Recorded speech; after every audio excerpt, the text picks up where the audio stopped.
Hello, ladies and gentlemen, and welcome to the Nightmares Podcast. I'm your host, Zachary Smith, along with Brandon Murkowski and Mark Conway. And I have two very special guests today, Madeline and Christina, directors and the head filmmakers of the short film Intersect. Hello. Hi. Welcome to the podcast. Welcome to the Nightmares Podcast. Thank you both so much for hanging out with us crazy people. And my crazy intro speech. And This you're is what they very get for crazy making me do it. So thank you both very, very much. We really, really appreciate it. I know that that we had some internet issues and we got some crazy stuff going on out in the world, but we appreciate you coming and hanging out with us. Absolutely. So I know Brandon, myself, and Zach are going to have a series of questions, but I always love kicking this off. So our big main topic is talking about, like, where did this start for you? That's like the theme. So, like, where did this journey start for you? Where did it all begin? Where did this crazy adventure of becoming filmmakers? And it may be different for both of you, and you probably have intersected at some point. No pun intended. Yeah, right. So I want to get an idea. So whoever wants to go first, please rock and roll. Talk about it. Did it start with your parents? Did it start with movies, films? And then also too, how did you get involved not necessarily in filmmaking, but in horror as well? So please take it away. I know that was a lot. Yeah. We have always had a dream of filmmakers. Starting way back, me and Mal met when we were 5 years old in kindergarten. Yeah. I bullied her. Somehow we stayed friends. She was my kindergarten bully, and now she was a new girl in town, and I had to show her around, but I didn't really like her. Show her what's up. All right. But I think just growing up, we had like a solid group of friends, and we were the only ones really that had an infatuation with films and appreciation for them. And like die hard, like we would ditch school. We would ditch school to like go be the first to see like a movie. Or like if it came out the night before, like a midnight premiere, we would ditch the next day so that like we would be the only ones out of our friend group who saw it. So it's just always a connection that we've always had, and that's just something we also pride ourselves into, just having like not only being best friends but now business partners, and something that we've always longed to do.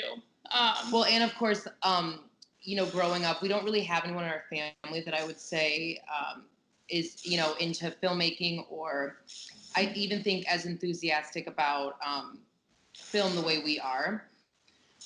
So that being said, when I told my parents I want to do something in media, or I want to study film in college, they were kind of like, okay, go for it. That blank stare reaction. Yeah. Like, what are you gonna do with it after? Yeah. So what are you gonna do for real money? When's that gonna come in? You know what? It sounded kind of cool actually. Like you actually sound a lot. You're in good company. It sounds like Brandon, me, and Zach. But yeah, you sound and I actually remember when midnight premieres were actually midnight premieres. Hey Zach, remember that? Remember when it was actually a midnight premiere opposed to 6 p.m. on Thursday? Right. Way back when. I remember Paranormal Activity. Before the dark times. Yeah. Prom night. I think we had like our entire high school grade go the night before for the premiere.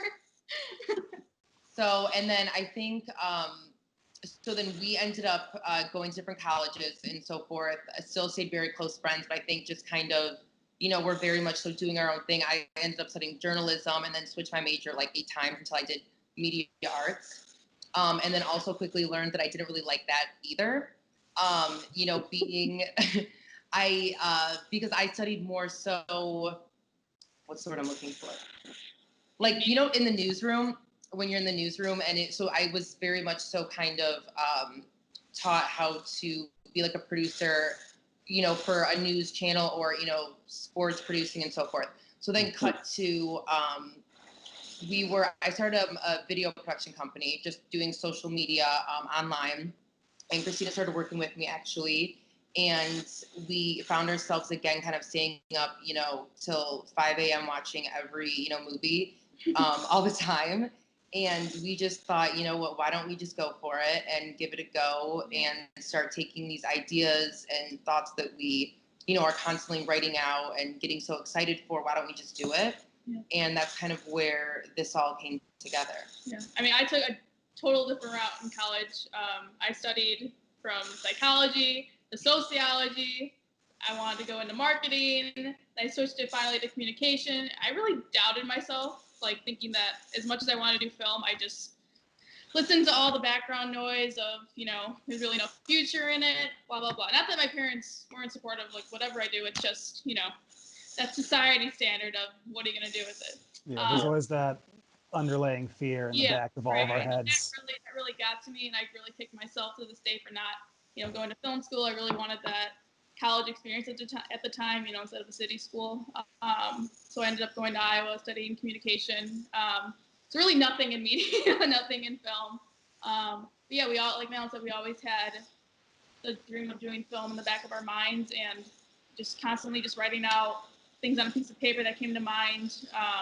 But once we graduated and Madeline was a few months into her company, we really said, like, this is the perfect time to make it happen. Like, she has her own company, we'll work together. I won't go get that 9 to 5. Well, let's really work on this. And that's really when it all started in about 2018. We wrote part of the script, kind of leaned off of it for about a good 6 months and came back in full throttle the next year. And that's when we really found everybody. Everything came into place in about 2019, the summer of 2019. We found our DP, and she had her own. So amazing. Yes. She just moved from China like 2 years ago. Yeah. And we reached out to her just on Instagram, and she was so just kind of hungry like we were, to actually just do something instead of just talk and talk about it. So willing to help. And, Hey, Brandon, doesn't that sound familiar? A little bit. Our company started on the weekend before Halloween of 2018. Yep. 18. Of us all tired of waiting for other people to get off their ass, and us being put on base, waiting for something to happen, and we I think Zach pulled me aside and said, well, what do we really need to get this done? And then we included Brandon in this conversation. We all started talking, and the conversation turned into the funny thing is, obviously our podcasters have heard this story 1,000 times, but you haven't, so I figured I'd share it with you both. The Living Nightmares episode started out as just simply a short. We just wanted to do a horror short, and then we realized, oh, wait a minute, this could actually be a series. We can actually do multiple ones. This can be like an anthology series. And then we also realized, oh, wait a minute, these also take 2-3 months to get going for multitudes of different reasons. So we said, well, we got to fill in some content, and then we developed the podcast and other material, and then we started meeting more people, and more people were like, yeah, we'll come on and we'll bullshit about filmmaking and about horror things and stuff like that. And then it kind of went to and evolved. And and the funny thing is that I know Brandon and Zach both started out in different areas. I know Brandon wanted to be in post and do other things, and I know Zach was kind of looking at directing, but was still mostly a post guy. Fill in the gaps, guys. Zach or Brandon, jump in on this. Oh yeah, I used to want to be a director, but out of school I knew that directors don't make any money, so I tried to get into editing, but nobody wanted to pay me for my editing, but people would pay me for my camera work. What would happen is, like, the DP on a student project would drop out, or on a project after graduation would drop out, and I'd be the only one on the set who was brave enough to touch the camera, because nobody wants to be the one responsible for destroying the look of anybody's short film. Right. And I will say I made a lot of mistakes back then, some of which were my fault, some of which were inevitable from the condition of the equipment being used. But that's how you learn. And then, yeah, it just sort of I became a camera guy, and then I left and worked on cruise ships for a year and a half. And when I came back, everybody was like, "Okay, you're a DP now." What? Okay. Yeah. We missed him. We missed him. The Zach, you want to chime in too with your story, because I know that you got a couple interesting things as well. Essentially, I went into post because I like to light stuff on fire and blow stuff up. It's so fun just changing and manipulating things. And being the guy who gets to make all that cool stuff happen is awesome, only to find out nobody wants that in the industry, and they want you to fix all their mess ups. Right. Zach, don't put yourself down. You made a really cool Ghost Rider head. Yes, you did. Yes, did. Zach is actually early in the early days. Zach was gonna make an editing company called Zach. What were we gonna call it? Fix My Fuck Up Productions. Zach can tell you some stories about some post stuff. To make a long story short, essentially every job I got out of school was just fixing somebody's fuck up. Like, remove a Jeep from this scene that's supposed to take place in the 1920s. Remove a lavalier mic that's on a guy's shirt in every single shot he's in. Oh my You god, can I'm definitely dying. contest to this. Yeah, I mean, I definitely edit on more of a smaller scale when I am working within like video campaigns online and so forth. But editing it can be so overwhelming, and so even working with editors for the short film as well, It's no joke. It was no joke, and literally I mean, again, this was our first project, and it's so funny to see all the footage together that didn't, obviously make it to the final cut. You have me running through the back of the shots with like a parka on, and I'm like, I had like dropped my walkie-talkie. It's so funny. Of events. And of course, look, we're asking the editor, can we use this shot? And he's like, well, how do I take you running across the screen? That is so funny. Oh, quick question. Hold go on. ahead, Zach. So when you were in that shot, like how much of the shot were you in? Were you far enough in the background to where like you were just a small speck, or were you like pretty prominent in the? Was it undeniably you? It looked like the abominable snowman had ran through and just like hanging out. It's like a pitch black night. It was like at the last couple shots, and I mean, given we totally are we knew it wasn't gonna make it, but we're just like, what was I thinking? I totally again ran through rookies, the shot. Yeah, but we made it. Hold on though. You didn't have a marketing person there, because what I would have told you was like just run with the Bigfoot thing. Like be like we got Bigfoot in the background running past. It's right. It's gonna be like the 3 Men and a Baby story with the ghosts in the background. You can have those on-set stories. Yeah. Well, actually, and it's funny you say that because there's so many things that end up happening.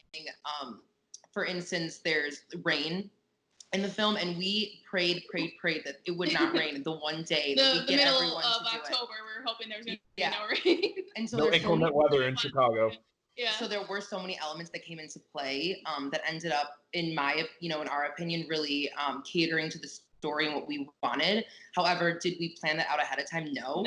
So we totally had to work with what we were working with. Yeah. Honestly, it made our entire night. It made the movie. Like once the rain started and we figure out how we can work with it, and we saw it in post, it honestly made Intersect for what it was. Yeah, you got to work with what you can. It all worked out. That's fantastic. I think it definitely made those shots look really good at the end. Yes. So it's one of those happy accidents. It happens, thankfully. Yeah, but it worked. And we can talk to you about some happy accidents. I'll tell you. Yeah. We've had some play. Hey, Brandon, remember the remote? And you and I almost died. Oh yeah. So in our first short, Snapchat Nightmare, there's a scene where the main character is sitting in the kitchen, and in the background on one of the counters is a TV remote that neither Mark and I remembered being on set. And for some reason, Zach was out of the room when Mark and I were watching it, because since Zach's the one that edited it, Mark and I just went to going cold. I think this was like the first rough cut that we were watching. Yeah, it had to be, because it was the first time we saw any of the footage put together. For some reason, that remote, both of our eyes just go right to that remote. And we both have the exact same thought, as is usually the case, because Mark and I's brains are tethered to one another. We were just hoping that there wasn't some other take that gets cut back to where the remote's suddenly gone. So for like a minute of us watching this, we're not even paying attention to the pacing or the story or the sound or anything. We were just fixated on this remote, just thinking, don't disappear, don't disappear. Yeah. Don't move. It It did not move. Thankfully. Thank God. Don't. We had to rewind the short and rewatch it again because we weren't paying attention. But Yeah, no performances, no other judgment, just the remote. Just the remote in the shot. So I got to ask you both a question. So we have a tradition, and we're going to get into it a little bit later. We're going to go through the whole gauntlet with you on pre-production, production, and post-production. We're going to get into all the in-depths because there's a couple things we'd love to talk about the process and the thing how it is. But the one thing too I don't want to miss is let's talk about horror because that's why we're Yes. one of the reasons why you're here. Let's talk about some horror stuff. So I'm curious though, where did the horror adventure start for both of you? Like, when did you both? Was it a family member, or did you sneak into a movie when you were younger, or when did horror touch your life? And the two questions I love to ask is when did horror touch your life in a movie sense, and then also when did you see a horror movie and go, I could do that? We've always had. I don't know if we still think we can do that, but we None of us do. Don't worry about it. We've watched too many horror movies before our time that we should have. It is never too early to watch horror movies. That is a rule. Right. Some are a little triggering for me. Like I can't. I think I watched. Was it Maniac with Robert Englund, the Freddy Krueger, when I was like 12 or 10, and to this day I just get the jitters just thinking. 1,000 Maniacs. What is it? Might have been 1,000 Maniacs. 1,000 Maniacs. Yeah, we were literally just talking about this in the last podcast. It's kind of, like a Midsommar type story. I don't know, but it's something you're gonna learn whenever you see me holding my phone on this podcast. Yes, I am on IMDb, and yes, I am fact checking. Yeah, it was like 2,000 Maniacs. I think that's what it was called. Don't take it personally. He does it to all of us. Yeah. But yeah, we really always had an infatuation with horror. I mean, I think more her mine than me, but mine was. I will never forget when Blockbuster was still a thing, and my parents would say like, "Oh, let's go get a Sunday." Yeah, R.I.P. Blockbuster. My parents would, say, There's still one. "Oh, there it is." There's still one. Where? Wow, I love that. I think it's in Oregon, and it is still fighting strong, even amidst all the quarantining and everything. I loved Blockbuster back in the day. So we would go and we would pick out a family movie, and I always wanted to go in like the sections, that you would see the horror movie, just like even the front cover. And I'd be like, oh damn, and I'd be like nervous, and I felt weird even asking my mom if I could watch it. And she'd be like, no, you can't. We're not gonna get that. And so then I remember I saw Hostel like part 2. Then like shortly after, I just always kind of was interested, and that's where my energy kind of was. I was always drawn to it. So then I saw Hostel Part 2. It was just on randomly, like somewhere on when I was like maybe in. I don't really know how old I was. So we had like this timeline. We were probably too young. Yeah, but it was just I was young, and I remember being so infatuated with it. Just kind of the actors were all like people I'd seen in other movies before, and so I was interested in that because a lot of times the horror movies that I'd watch that were very gory, a lot of the actors I had never seen before, and you kind of then think like, oh, it's super low budget and so forth. So then I was so into Hostel, and I had to see part 1, and then part 3. And then I had this huge obsession with Eli Roth and yada, yada, yada. It just kind of all came together. And ever since, we've just been watching. Yeah, I mean, it's just so exciting. It's like fun. Yeah. I think we laugh more than get scared from watching the horror movies together. Like, we'll be at each other's houses, and, she'll turn on the Human Centipede. Yeah. More to that twisted and just I'm like, you have to watch this. Like, you have to see this. I think my love for horror came from watching it with my brother. Like, he would always have the Saw movies on. Dear God. Yeah. Those, but I'm more into, I would say, like the OG Halloween. I love Jamie Lee Curtis, so I think those I like to stick with rather than the slaughterhouse movies. Yeah, you're in Zach's camp. Zach's the old school guy, isn't that right, Zach? Yeah. I'm so more like I love the gore. Yeah. I love the like really rough. I can't do it anymore. I don't know. Just can't But watch the gore is so fun, though. Sometimes it's a little too real for me. Like, what did I watch the other night? I came home and all my roommates fell asleep, and I started watching on Amazon Prime. It had popped up in like what you should watch, and it was I Spit on Your Grave. And I had already seen like there's so many of them. So I'm Yeah. like, oh, this is different. So I watched that, and then of course I'm down a rabbit hole watching like every single one. And then Was it's it the original or the remake? I've got to know. then it's like 4 a.m. and I'm just like, whoa. So yeah, that's definitely more my lane, and she's a little more I'm a doesn't like that. I'm a little more low key when it comes to horror. Was it the original or the remake? Brandon was asking.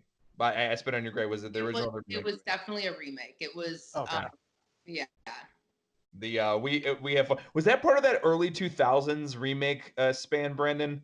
I think so. Like the I really think, bad ones, like because the, like I think that remake was like 05 or 06, and Oh, yeah. then out of nowhere, 2 sequels just kind of emerged Yeah. from the mist. Which I don't know when that happened. It's like I was walking in Target one day, and it's like I spit on your grave trilogy. Yes. There are sequels? Oh, okay, it's like Open Water. There are sequels to that? Okay. it, And it's What? just so I almost get embarrassed when I tell people because I'll say, oh, I watched blah blah blah, and then if someone were to go watch it, they're like, okay, first of all, You're all these sick movies are twisted literally the same. person. Yeah, it's some girl getting like brutally, tortured by like guy. Like it's literally that's the storyline for all. She'll text me like, you gotta watch this movie, and I'm like 10 minutes into the Human Centipede. I'm like, what the did you make me watch? Look at the craftsmanship in that slide. Yeah, you gotta appreciate it. The and that's the reason why I'm a huge fan of horror parody and horror satire. Yeah. Scream and Cabin in the Woods are my two of my favorite horror movies. Oh so my god. so I reckon so if anybody's gonna recognize the tropes of horror movies, damn, I am really gonna recognize the tropes of horror movies. And Brandon is Zach doesn't always do the best with satire, but Brandon and I enjoy it. Zach doesn't understand satire. Yeah, so what got you all into the genre and so forth? Them, them. I blame them. Well, I mean, Zach's been watching horror movies since he was 4. Brandon since he was 8. No, I've been Earlier. probably earlier. Actually, I'm gonna let Zach has the most interesting story. Mine's pretty white girl basic. I'd say. I was a passive horror fan. I enjoyed, certain movies and everything else. Yeah. But meeting with these guys, they really got me into appreciating it. And actually, I've told every actor that I know, I was like, you got to go in and be in a horror movie because they're a fucking blast. And by the way, and I fell in love with the movies, but I more fell in love with the filmmaking process, and I damn sure fell in love with the community. Literally the nicest, most well-hearted people and humble people that I've ever met, that love to produce horrible carnage. And 2 of my best friends are people who are really into that. So it's been a fun ride for me, from coming from a passive fan to a fan and to a filmmaker in this genre. It's been really cool. It's been really, really cool. But Zach's journey runs even earlier than that. So Zach, take it away, brother. So I've been watching horror movies for as long as I can remember. My mom and I used to be really close and tight together when I was a kid, so I would always watch, essentially, with her, I would watch horror movies, and with my grandfather, I would always watch the Arnold Schwarzenegger action movies. Yeah. So because of her, I grew up with Freddy, Jason, Pinhead, all those beautiful badasses, and then my grandfather, Schwarzenegger, Stallone, Van Damme, everything. So I didn't grow up with Disney. Oh God, no. I can't do the cartoon kid stuff. I just need hardcore action, blood, guts, and gore. Zach, I wish I could see your face. This is killing me. Zach, come over here so they can see your face real quick. Okay. Oh, okay, fine. Give me 1 second. Just and Zach and I. For our Zach, listeners not Yes, seeing the another video, radio. Zach is my roommate, lives right down the hall from me. So, but Zach loves the action movies. Him and I have dug it. We have, he's a huge Predator fan, a huge Terminator fan.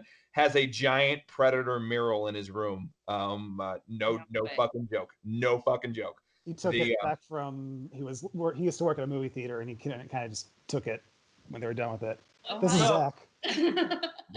The typical metalhead look, a beard and a friggin' bandana. I'm gonna check it there. I'll see y'all in a few. So that that's been And actually, the funny thing is, I have an interesting thing. With Zach, he's all about like the blood, gut, and carnage, and and having fun with things. And Brandon and I get to have very sophisticated conversation. Wow, I can't talk. Smart Sophisticated. sophisticated conversations. We're My parents didn't love me enough to buy me hooked on phonics. Yeah. It didn't work anyway, Mark. No, I didn't. It was the biggest lie of the '90s. Right next to Pet Rock and Zoo Books. That money didn't go to the animals. But yeah, Brandon and I like like to intelligently talk about films. So Brandon, tell them about your journey, brother. So I don't really remember at what age it was. It could have been when I was 5. It could have been when I was 6. It could have been when I was 8. Who knows? But I remember my brother showed me Nightmare on Elm Street 3, Alien, Aliens, Predator, the first 2 Terminators. And also my mom bought me all the Goosebumps books when I was a kid. Actually, I think she bought those books for my brother, but my brother's not really into horror, so I kind of just took them. Um, and then as I got older, I just kind of started gravitating more towards horror movies without any real awareness of different genres out there. Just like, this is what I like watching. And then I would say it was probably in high school. I am unashamedly a horror fan, and there is nothing wrong with that. And I kind of just became diehard horror from then.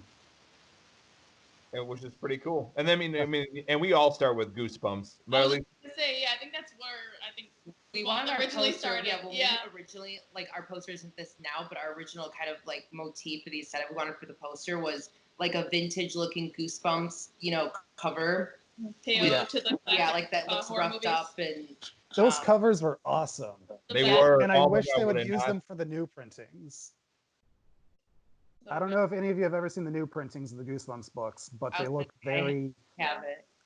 They're bland, and it's depressing when you know what they used to be. That sucks. And actually, just so you know too, that's what we all what we do to decompress from all of the work that we're doing with the company. We watch episodes of Goosebumps, and we just rip it, and do we have a blast? It's the best quality of Canadian kids television. I actually watch what is the one with the mask? It's like where the girl has the mask. It's like maybe a movie. Haunted Mask. It's an episode. Of the Haunted Mask. Yeah, the mask. Yeah. So my sister and I were talking about the other day, and she goes, my sister's again so not like me in that regard. She can barely she watches Friends all the time, 24/7. It like makes her happy.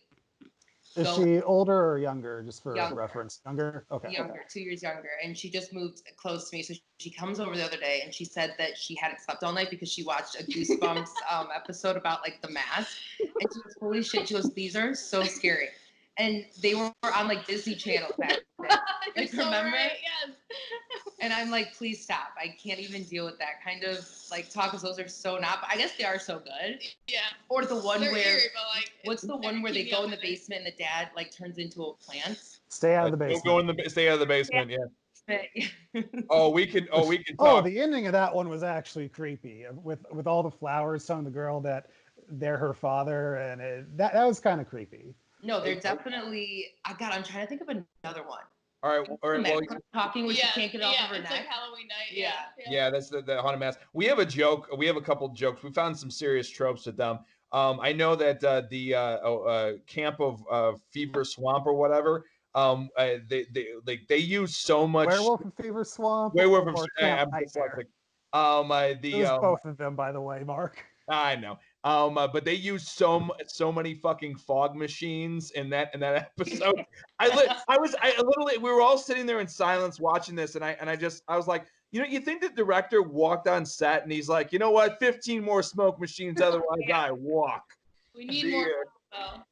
Yeah. And then there's the camp one where you can literally just see the smoke coming off of the roof of a cabin. That's the one we're talking. Hey Zach, what about the one with the cuckoo clock? What's the favorite line of that? So the scariest thing I've ever seen in a whole Goosebumps series is this kid. He's like, I don't know, like 10 something years old. I think he was 5. Either way, he's walking to this antique store, and this Alone. dude in a trench coat walking with his hands in his pocket very slow. He's like, "Hey kid, got the time?" Whoa, stranger danger! Stranger danger! Run! It had nothing to do with the plot whatsoever. Nothing to do You with could the plot. literally It's cut it scary. out, and it would not Oh make a my God. difference. It's like it's so funny, like the shit they had. There's okay, so there's an episode too where all the kids are turning into dogs. Right. Yeah. Go back and watch this episode. I promise. This is one specific thing I need you to do. There's a scene when they have a home doctor that comes and visits him, and he literally tells the parents the kid's gonna be fine, and then he turns As around, he's walking out of walks frame, out of the room, and turns around and goes. It's like the perfect fucking look of, yeah, that kid's fucking dead. Yeah. It's the best reactionary look I've ever seen in almost anything. And I've seen a lot of shit. Where can you watch those episodes now? Netflix. They're on Netflix. Yeah. Is that where? Yeah, that's where Netflix. Taylor must have watched That's it. where we watch them, and we've gotten to some. We've got some good ones, and man, we got some bad. And Zach has an aneurysm every time he sees the FX, the digital effects and everything else. Oh, right. It's bad. Zach, are you still recovering? Those 90s effects or something else. what's the worst one you remember, Zach? There's a lot. The Oh, blonde man. haired one. There has to be one that sticks out in your mind. I don't think there's one shot where they use a green screen where they did a proper key, so that's a problem. Wow, I love the editor's laugh and that nobody else laughs. It's just I just like the effects whenever anybody transforms into something else. Yeah. Those effects are always winners. Oh my God. it's a blast.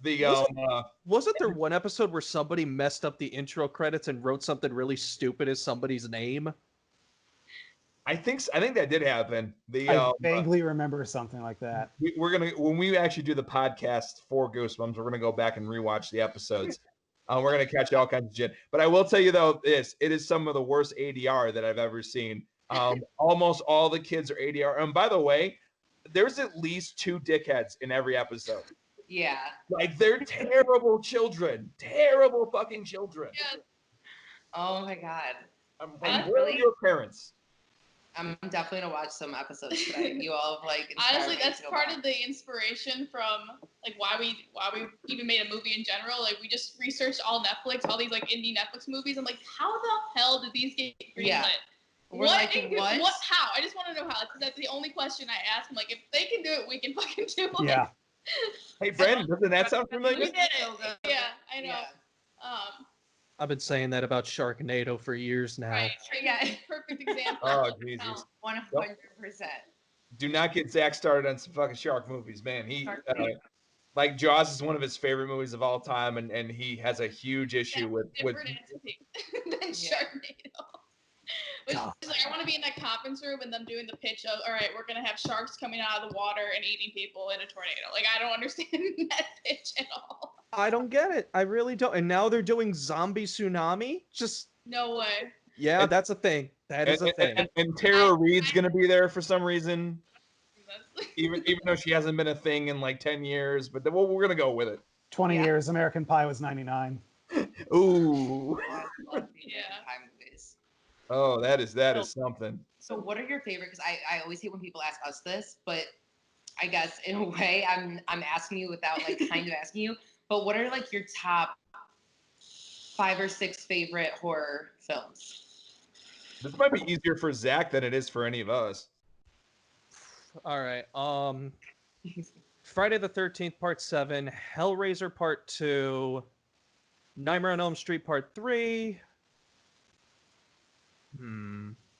What else would I put?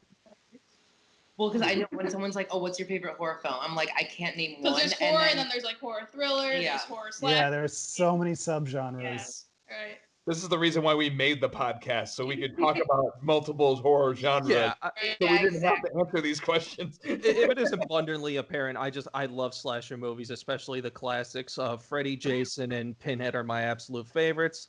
Sci-fi movies out of the cliche genre. Oof, let's see, what do I got? Aren't they remaking Hellraiser? I hope not. There is a TV series coming to, I think, HBO. Okay. I think that's It's going to be written by Michael Dougherty, who did Trick or Treat, Krampus, Godzilla King of the Monsters. Okay. And I think David Gordon Green, who directed the most recent Halloween, is going to direct it. So it's got some people behind it. We get some chops. Get some chops there. Yeah.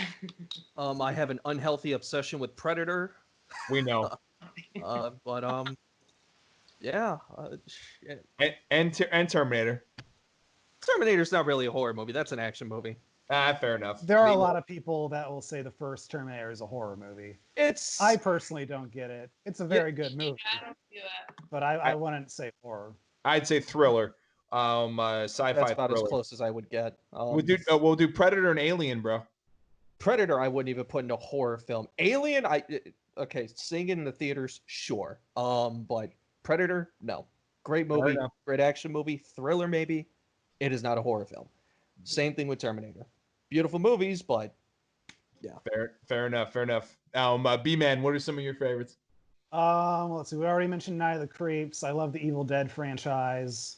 Nightmare on Elm Street 1 and 3. The Shining, The Thing. I really like The Descent. That's a more recent one I really like. I love The Descent as well. Yeah, like you have not seen The Descent until you've watched it with surround sound and the lights off. It's like, it's like you're in the cave with them. It's freaking awesome. Well, I like get claustrophobic really easily. So anything where you're stuck in like an elevator. Well, actually, she's really really claustrophobic. But anytime you're stuck in a cave, or I mean, and again, this wasn't really a good movie. But have you seen the movie? It's called like 47 Meters Down, but it's like a different. It's not the best, but it's the second one, and it's with they're in these cave shark. Yeah. So we saw that in Brandon, the theater. hold up. I have a question for you. Did you laugh like I laughed when the fish decided to scream underwater? Battle cry. I did. Screams underwater and everyone loses their mind, and then this ancient temple is destroyed in less than 10 seconds flat. No, Zach, you didn't say the whole thing. It's that ancient temple, completely undisturbed for centuries, I think they said, takes a group of 5 teenage girls 30 seconds to completely decimate. Oh, yes. Okay. I know what you're talking about. So I had a lot of fun with that movie. It was stupid, it was ridiculous, but I got a bunch of good laughs out of it. I laughed at the first one. The first one was just disappointing because there's so much potential for that to actually be a good horror movie, but no, it's ruined because of Mandy Moore. Yeah, I just more. That was Mandy Moore. Yeah. Except I watched the movie than scared. It's more like the anticipation of getting stuck underwater is fucking horrifying. Like open water, I can't watch that shit. Well, like you're gonna go in a boat in this janky little boat, like. Yeah, taking one look at that cage, it's like, no. Yeah, absolutely not. That's the reason why I watch. That's why I'm good with Jaws. I love Jaws. That's the same story. It's three dudes on a rinkety boat in the middle of the ocean. Yes. It was fun after we saw the first Jaws in the theater. And then afterwards, the three of us had tried to match our personalities to the 3 main characters on the boat. You don't remember that? Sorry. I was Richard Dreyfuss because there's that one part where he was trying to take the picture. He said, "I need you in the picture for scale." Yeah, that's definitely you, brother. That's Brandon and Wes in a nutshell. No. Dude, I'm definitely Brody, and Zach is definitely Quint. Definitely Quint. If I had to pick, I don't know why that I just immediately thought that I just did. Because you're the most normal of the 3 of us. Probably. Sure. What for? I need something in the foreground to give it scale. I'm not doing that. Actually, if you get a chance, over at the Magic Box theater, Music Box. I don't fucking Music Box. Okay, Mark can't talk. I know I can't talk today. I don't know why. Every 4th of July, they actually have a screening of Jaws, which Zach missed last year, which he's very disappointed. It's a drinking game Jaws movie. where everybody in the whole crowd actually gets together and with a bunch of beers and drinks and they play a drinking game next to Jaws. It's a fucking blast. I highly recommend it. Yeah, Oh, we used to yeah. live right down the street from the music Yeah, we box. were so we never close. took advantage of that. You know what? It is my favorite theater. It's a fantastic. We go there a lot, or we used to. Oh, the yep. It's a crazy fun experience. Very similar to how The Room is, except with no. I'm just gonna say, yeah, is it? Except with no spoon thrown. Yeah, we love that. We haven't been able to like go to a theater though and see it. Like so we just kind of like got really into that recently. We loved Tommy Wiseau. Mhm. Which, if you ever go to a music box midnight screening of The Room, be glad that you've seen the movie before because you're not going to hear anything. Oh, No. No, God, but we have to. died You all have to laughing tell us. together. Like, where can we find when they're gonna do that again? It's on their website. I'm hoping they'll reopen in June. That'd be nice. I don't know. But yeah, once a I month, doubt it. we'll see. But yeah, once a month, they do a midnight screening of The Room and a midnight screening of Rocky Horror Picture Show. Both are blasts. Oh. And just a quick heads up: if you're at The Room, sit in the back. Don't sit in the front. Yeah. Yeah. I'm so happy that, and then also not only do you get to see the whole theater and how they're reacting, but you don't get hit by spoons. Or whatever else is getting thrown. Exactly. Exactly. But yeah, no, that's awesome. That's awesome. And then I'll answer that your guys' question. Then we're gonna get into your film because I definitely want to talk about that. Definitely Scream, Cabin in the Woods. I do love some really so bad they're good, like Ghost Ship and Freddy versus Jason. Freddy versus Jason is probably the best comedy I've ever seen. It is amazing. I had a blast with it. The Shining is definitely up there for me. Jaws, the Lake Placid, several different types of films. Love the classics. Love Halloween. I definitely love the Evil Dead franchise, especially Army of Darkness. I am a big Army of Darkness fan, which is part 3 of the Evil Dead series. It's definitely more parody than it is horror movie, but it's definitely a huge bunch of fun. Zombieland, Shaun of the Dead, all good stuff, all good stuff. And then of course American Psycho, and also Night of the Creeps. Brandon sold me, man. He could not get me on TerraVision, but he can get me on Night of the Creeps. We're not talking about TerraVision. With Night of the Creeps, whenever somebody tells me they've never seen Night of the Creeps, my immediate response is, well, I know what we're doing for the next 90 minutes. Yeah. Mark is a victim. Zach is a victim. Ladies, look at the bottom left corner of his screen. There is a Night of the Creeps action figure right there. Yeah. I love the Mars Attack mask. I think that's awesome. The Mars Attacks mask is Yeah. Zach's. That was one of my favorites growing up. Yeah, I Such love a great Mars movie. Attacks. Yeah. Nobody. It's like for the longest time, I felt like I was the only person that liked it. No, I grew up on all It's those so great. against satire comedy horror movies. They're so fun. And Gremlins, if I'm thinking about that too.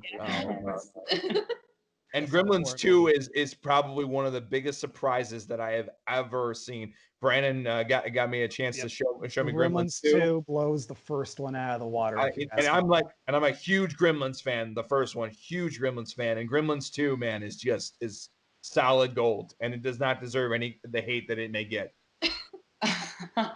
One of the Gremlins, it was so far ahead of its time that nobody knew what to do with it. That's true. I mean, like, that's absolutely true. And all you need to know too, by the way, and Zach will appreciate this, is a gremlin transforms into a gremlin spider while Angel of Death by Slayer plays in the background. That is all that anyone needs to know. Oh my God. Isn't that right, Zach? Slayer. Exactly. I rest my case. If you have not seen Gremlins 2, I highly recommend it. If you haven't listened to Slayer, I fully recommend it. Well, that's true too. Metal and and horror. Seen Night of the Creeps, then I know what we're doing for the next 90 minutes. I know what we're doing tonight. Yeah. A lot of, like, probably one of the best B films. It's so good of a B film. It's an A minus. It's I would call it an A plus. I know you, but I'm is. making a point about that. It's the best of its genre, no doubt. No, And it doubt. was an 80s nostalgia movie that was made during the 80s. Yeah, which makes sense. Which makes too much sense. So, all right, go ahead. No, you are killing me. I love it. Well, good. Well, now we're gonna talk about your movie. So I definitely want to get into all the fun stories. We usually handle this. In this case, I'll talk about. Brandon and I usually talk about pre-production. Brandon kind of covers production, and then Zach definitely is the postmaster of that. So Oh, I will love to hear all your horror stories. oh, we love it. He's the postmaster, Mark. He's the one that gets our letters to us on time. Yeah, yes, he does. Brandon, shut up. I will never shut up. We know. Neither do I. But all right, so let's get into pre-production. Well, So before that, tell our audience a little bit about what absolutely. Intersect is about. You were telling us beforehand that it is currently in festival submissions, so it's not going to be widely available for a while.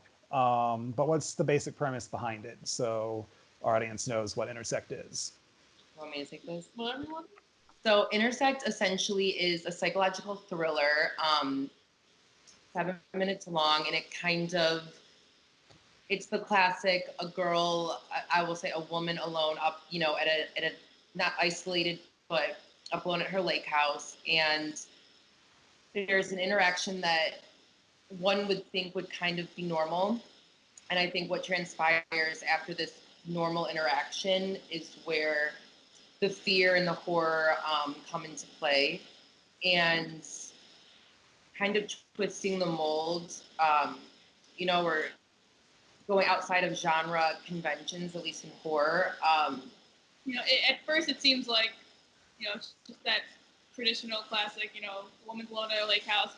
Obviously something's about to happen. But we really wanted to stray away from that predictability of going into how the characters are perceived between the stranger and the main character, Quinn. So we really wanted to emulate just a classic horror film. We really got our inspiration from the strangers, especially during the interaction. But we really wanted to have those characters have a story, background, like what is the meaning of their interaction, like what is coming of it, what is going to happen. So yeah, we at first it does seem like, okay, it's just, that predictable, she's going to get murdered in her house because she's alone, but we really wanted to have that good twist in there. And I think that's what's, for us, we noticed it's been lacking in a lot of horror movies. Is just, we know every step that's going to happen to these characters. So we really wanted to change the character, or the audience's perception of the characters on, like, all right, who is really in, who's really, what's the word? Changing, like, well, beyond that as well, it's basically just a thriller kind of going off what a lot of times in horror, I will find that when you watch something, it's not necessarily like the things that make you jump, or the things that make you, like, people with masks scare me to death. However, I think what a lot of times is very, very scary is just true discomfort in what would be a quote unquote normal situation. Or, sometimes when you have to talk yourself out of, oh my God, like, what is that guy doing outside parked in front of our house for 3 hours? Yeah. Or, like, you know what I mean? There's just, or when you meet someone and you just get this nerve, like heart pounding feeling. So we kind of play off of that and want to have people enjoy kind of following the character's story. It's so hard doing short films, that I'm sure you all can relate without to this. Giving away what's actually it's literally like, we're totally learning as we go, but it's also hard because the story's there, but it's 7 minutes, so you really have to kind of, it's harder to kind of play with your ideas and how you want the audience to react to A, B, and C, because you still want the suspense there. So I think it's a really interesting, fun, like, suspenseful ride that will kind of have you waiting till the very end to figure out what's going on. Yeah, and having the audience's own ideas is really what we wanted for it to come out of. You know, when we were, and we'll go more into this in the post-production process, but we really wanted to hear everyone's like their objective on it. We really wanted the objective eye to say like, all right, well, what do you think, and what do you think? And I think that's how we also got our synopsis too. That we weren't originally looking for one scenario. Like, it's okay. Like, we wanted people talking about it. So then that was our goal, to have everyone's different perceptions of the movie.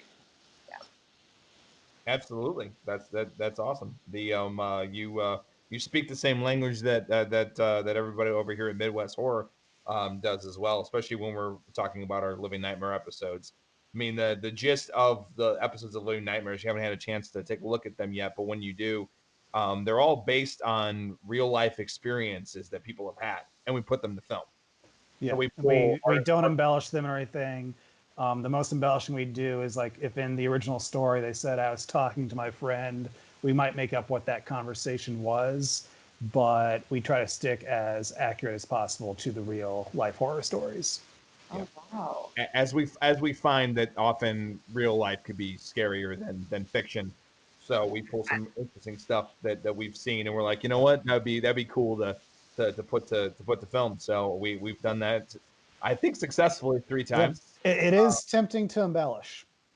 Oh yeah, There were for those sure. couple times we were very tempted, but then luckily all of us are on board with our premise, and whenever one of us gets tempted to embellish somehow, there's at least one of us that goes, Nope. no. Nope. Nope. And the interesting thing is that some of the stories that we have, not necessarily that have already been produced, but the stuff that's on its way, is quite horrifying all by itself without any embellishment. We have a few stories that are about to be pushed forward. Obviously, delays have happened, but there's one in particular that I'm thinking of right now that is horrifying all by itself, and it's very, very, very true.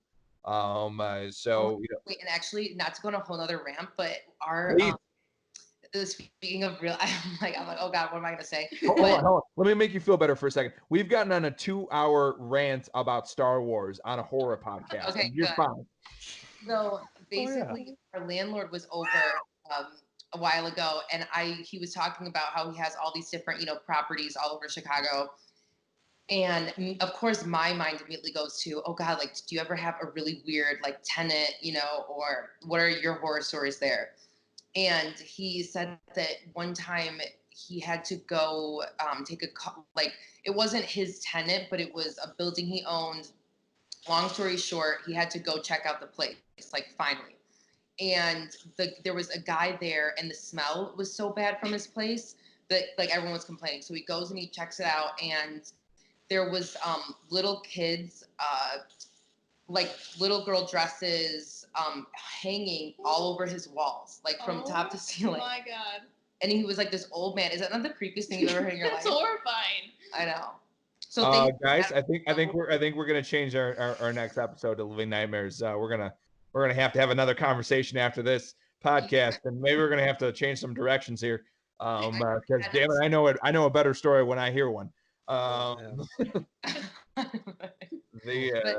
things like that in the real world are so interesting to me. When we get off this podcast, we'll share with what we're talking about, and you'll definitely understand where we're coming from. One thing I always wonder though is the people that do these crazy things, like, do they actually know they're crazy? Like, what is the actual going on up there? Often not going in their head. Oh, I think they definitely know they're crazy. They just don't think there's anything wrong with it. Everybody's the hero of their own story. Yeah, they like pedophiles, or it's just, it's so interesting to me. But he must have been trying to hide it, or like, he wouldn't have his landlord come and pick up money from him until finally my landlord had to go like check it out and say, give us the money, sir. And then what he found was so crazy. Sir, why do you have all these dresses in here? No reason. 85, and you have like every American Girl dolls dress in your like. Hey, everyone's got their thing, right? Yeah, that reminds me of the there's a South Park episode that kind of spoofs Red Dragon and Manhunter, where there's a serial killer on the loose, and everybody thinks Cartman has psychic powers and can tell who the killer is. But anyway, the guy who is the killer, the chief of police, stops by his house, and there's like all this like rotting bodies. There's severed hands. There are like all these pictures of women with the eyes cut out. Like every red flag serial killer trope you can think of is in there.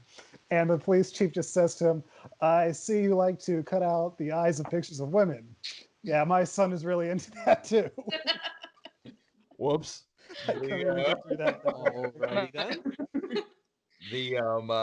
Yeah, no, we it's been so we got a little bit of like a creepy pasta angle with us, but but that's our big thing, is that everything is based on real life experiences, and we try very hard to be truthful to the scenarios. Out of of course this is done for entertainment value, but we also, out of respect for the situations that happen in real life, we try to be as truthful to the actual premise of what happened. Well, I can't wait to check everything out. Absolutely, and then wait, you'll definitely hear about some episodes we got coming up. So that's the magic of being guests. You get all the weird stuff after we record. That you get all the background stuff we don't want the public to know. There's there's no pictures behind me. Anyway, so yeah, that's awesome. Let's dive into pre-pro. So out of curiosity, what when you're developing it, let's just start from, obviously the script is all done and finalized. Where is both of your first steps in your process? Do you obviously you were mentioning earlier I think either before the podcast or earlier on about how you found your DP, but do you assemble your crew first? Do you have a group of people that and do you start planning? Do you also storyboard? Where does your journey begin after the script is done? After the script, I think even during the script, we were just constantly just looking for potential actresses on, I think it was Backstage, one of the websites. And Love then, so we were just searching through every outlet that we could to find an actress. And I found actually a group on Facebook, just like a Chicago actors group. And I found I just put a little blurb out there saying we're looking for an actress for a short film. Gave them my email, and I actually got a few right away, and one of them was our actress. And who did we get next? We found Doris. So Doris, our DP, she kind of was. Christine and I we didn't know a lot of people our age, or even in general in the film community, in Chicago. So even meeting you all, it's fun to kind of even more so just expand the circle. And so at that point, Doris said, I know, and someone who can totally help us with, someone who can be our AD, I can get actors, blah, blah, blah. And everyone she sent us was perfect, but everyone for the actress was just not perfect, in the sense that we really had our heart set on Jennifer, who is our actress. Mm-hmm. And we just kept thinking, oh my God, like she's too big for us, or not even she's too big, but she's also a mother, and, she doesn't act full time now. So it was she was always on our back burner. So then we ended up, we storyboarded, did pretty much everything. We got advice from people. We met with a ton of people who told us, you're crazy. You guys don't have any money. The short film world is very specific, and they're not going to, like you too. I mean, we heard everything in the book. We would take people to lunch. Like, of course, I won't say any names, but we would take people that we reach out to lunch. And there were a few kind of times that just were a little odd, but again, like we took all the criticism. We were just looking for any advice that we could get direction. Before we start, right? And so the one thing that was consistent across the board, I would say, was get your crew together and just be confident and just do it, because we could have been in pre-production for 8 years. And Christine and I still to this day, we look back and there's stuff that we disagree with, on that we look at the film. Because even in pre-production, we would agree to things, then we would disagree. And finally, like there's a give and take there, right? When you're working with a partner, I'm sure maybe welcome to filmmaking. Exactly. And so, once we kind of decided, let's just do it and we're going to roll with it. we had Doris as our DP, and then, you know, our saving grace. yeah, and then she kind of created, like, from a technical side, you know, the team there, and then literally within, it's all fell into place really from yeah, there. literally within, I think, like 4 weeks from our final making the date of the shoot, we had a couple actresses that were willing to do it. And then last minute, Jennifer said, "Oh, I'm actually available." And it was like, "Okay, done deal. We'll go. We'll do whatever date you can do." We shot it. And I think pre-production was kind of overwhelming as well when we, like, looking back at it, because like I said, you could do 800 storyboards. You can do every time we would make a decision, another decision would come into play that we would have to kind of redirect our last decision to make the new decision work. Do you know what I mean? Oh, yeah. So, You're preaching to the people already drinking the Kool-Aid. And then there comes the hard conversation you have to have with yourself, which is exactly, we have to make it at some point. exactly. Like, I think I said earlier, like, there was like a 6-month gap where we just kind of didn't go back to it. We kind of left it over the winter, and then we came back. I'm like, if we don't do it now, we're never gonna do it. So we just, you know, I looked on Instagram. I think I found our DP Doris on a hashtag, like Chicago cinematographers, and I'm like, she's perfect. She has the aesthetic we want. Let's get her. And she was so willing. And fortunately, like Mal said, she had her own crew at DePaul that were more than willing also to help us. So that really all fell and then into actually, and then sorry to cut you off. No, you're good. I'm like, actually, before I forget. But there was hey, I found my counterpart. Yeah. So then Jennifer and her, so first really quickly back to Jennifer, our actress, she sent us, she like read the script and sent us a video, and then her husband, who's also an actor, the two of them are amazing. So fun. Shout out Jennifer and David. But then he did the counterpart to our actress, so like the, you know, other he character was playing in the film. the stranger, and we were like, we're like, oh my god, like, this is so good. We need your voice. Yeah, and so then we needed both of them all of a sudden, and thank God he was super willing and involved. And then he said he knew an amazing audio company, and so that's how we got into contact with them. And I think what was really interesting and is the advice I would give to someone like myself looking back was that if you're so transparent about what you want, what your goals are, like what you're willing to give, what you want to give value to your crew and so forth. If you're so transparent with that, I think people really take to it and take to the authenticity of, okay, like, we're all young filmmakers, we're all out here trying. We were very honest about being, you know, first-time filmmakers, and that we really didn't know what the hell we were doing. But we were confident in like our story and in who we were and what we wanted to do. And I think that's what attracted them to us, is just like I said, being confident in what we were doing. And we were so open to collaborating. So, you know, Doris would come in and she would disagree with something Christina and I really, really wanted. And we would kind of look at it, you know, take ourselves away from it and say, okay, let's think about it. And then, you know, it was helpful in that regard as well. And I think having people that are also really passionate was something we were so lucky to, you know, have. And I think, Brandon, you were saying earlier, horror, people who also have a passion for horror and like an affinity for the storytelling and the thriller and the suspense as we do, they love it. So we had like the best time, you know, and even we like on set, everyone just like horror. Exactly. Love horror. So we literally were changing parts of the script on set, you know, once we were there, which was kind of cool. Just, you know, everyone kind of jumped in and had a say, and it was a really, really cool. Now I guess we're into the shooting experience, but pre-production it was an experience. It was overwhelming, but very, very cool. And it was a complete learning experience. And but we're so lucky. Our whole team was so amazing. Yeah, it really honestly fell into place after we met our DP and actress. Everything came together more than we could have ever imagined. I mean, it was a great experience. Blessing from the film gods. Seriously.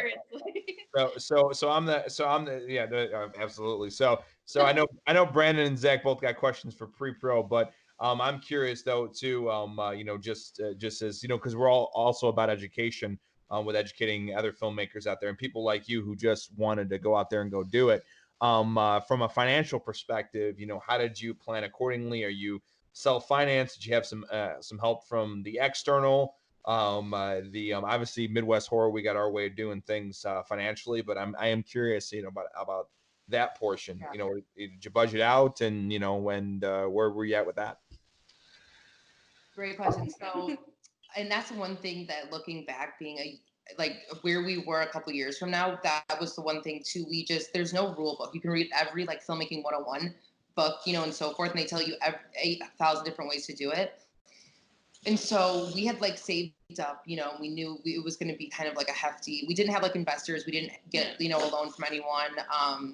Months Yeah, into it. I'm very good actually like with in my company like I'm it's like a one woman show, and so I'm good at, you know, kind of budgeting out, you know, video campaigns and so forth. So in that regard, we kind of sat down and said this is what we might roughly be looking at, and then saved up a lot, and then also worked with people who one would either be willing to do it for free, but we ended up paying everyone. You know, Yeah. we worked really hard to make sure that everyone felt super appreciated, and you know, no one was overlooked in that regard. And you know, so it definitely was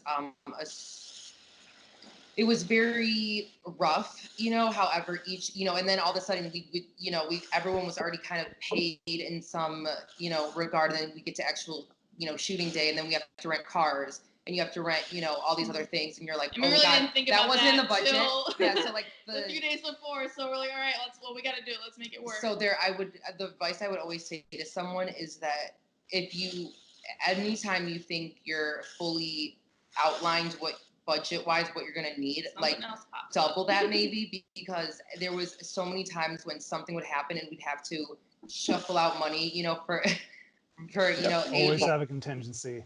Always. but I think in some sense, I mean, you know, we worked really hard to, you know, do it ourselves, and I think Yeah. we still spend, you know, a very like we spent a large sum of money, to be completely honest. You know what I mean? Because I mean, it's just I still tell don't let- myself, I'm I like, think- oh my God, but going back to what you're saying, but don't let the number discourage you. If you have to tell, if Right. I have to tell anybody this, is just do not let the number discourage you. Do not have someone tell you that you need about what $25,000 to shoot a freaking short film. You don't. yeah, like And- you can No, you make do it, and we like are in no way. It wasn't like if we looked ahead, we were like, we can't afford to do that. Of course, it's a film. You have to pay. You have to pay everyone. You have to get food. You have to, Right. you know, be. And this didn't happen overnight. Like we started this a year and a half before we actually shot it. So we had all that time to save up money, and we did. We did a really good job with saving. You know, not going out. You know, we did what we had to do. Of course, this isn't like a Martin Scorsese film. So there were No. things that we obviously production level wise wanted, Yes. you know, And way we better, couldn't. but you have to kind of give and take, like we were saying earlier, even your own creative story and your own, you know, wants and what you want it to be. You have to kind of say, okay, realistically, if I want to get this done and just do it, like we're going to have to cut A, B, and C. And that's totally fine. But there is such a give and take in this process from a financial standpoint, from a creative standpoint, that we were, you know, was a real learning experience for us. However, I do think that it prepared us for our next adventure and our next kind of, you know, project. Yeah. So it was really eye-opening, and it was definitely a struggle. We made it. Yeah, we made it. Hey, high five. That's what's up. That's what's Yeah. up. The so no, we trust me when we say we know, we know. We know all about that particular portion. So Brandon, you know, what do you got, brother, for pre? For pre, I don't really have any questions. Most of my questions are in the production and post-production areas. So, but I will say, with pre-production, if you don't feel overwhelmed by it, you're doing it wrong. So it definitely sounds like you guys did it right. I can't tell you how many times I've talked to Brandon and Zach in pre-production. I was like, why am I not stressed right now? Because I need to feel stressed right now. So I need to make sure everything's okay. And another recommendation I'll give is, and we do this at least 2 or 3 times throughout our pre-production, is when we're all together, I'll read through the script out loud, and it'll be like, exterior, street. Do we have a street location? Yes or no? Yes. Exactly. Okay, we have it. All right. Andrea, do we have an actress for Andrea? No. Okay, make a note. We need an actress for Andrea. And so, like, we'll literally go through every word of the script and ask, do we have this or not? And I remember those meetings all too well. I miss those meetings. Zach, you got anything for pre? I'm sure you as a director might have a few things. No, I'm pretty good. We'll get into production in a second, but yeah, no, that's the production's where things get fun. So all right, so I get to have fun in the production, then Brand's gonna get into the technical, and Zach's gonna get into the technical. So all right, in the production, there's always great, funny stories that happen, crazy things that happen. Did you have any fun, crazy stories that happened during production that you'd like to share, or maybe any learning experiences, or you go, wow, I really learned something there. Yes. Where we want to start. Yeah. Um, I would say even from I would say so we ended up losing like a couple walkie-talkies through the process of like the first couple hours. We don't know how.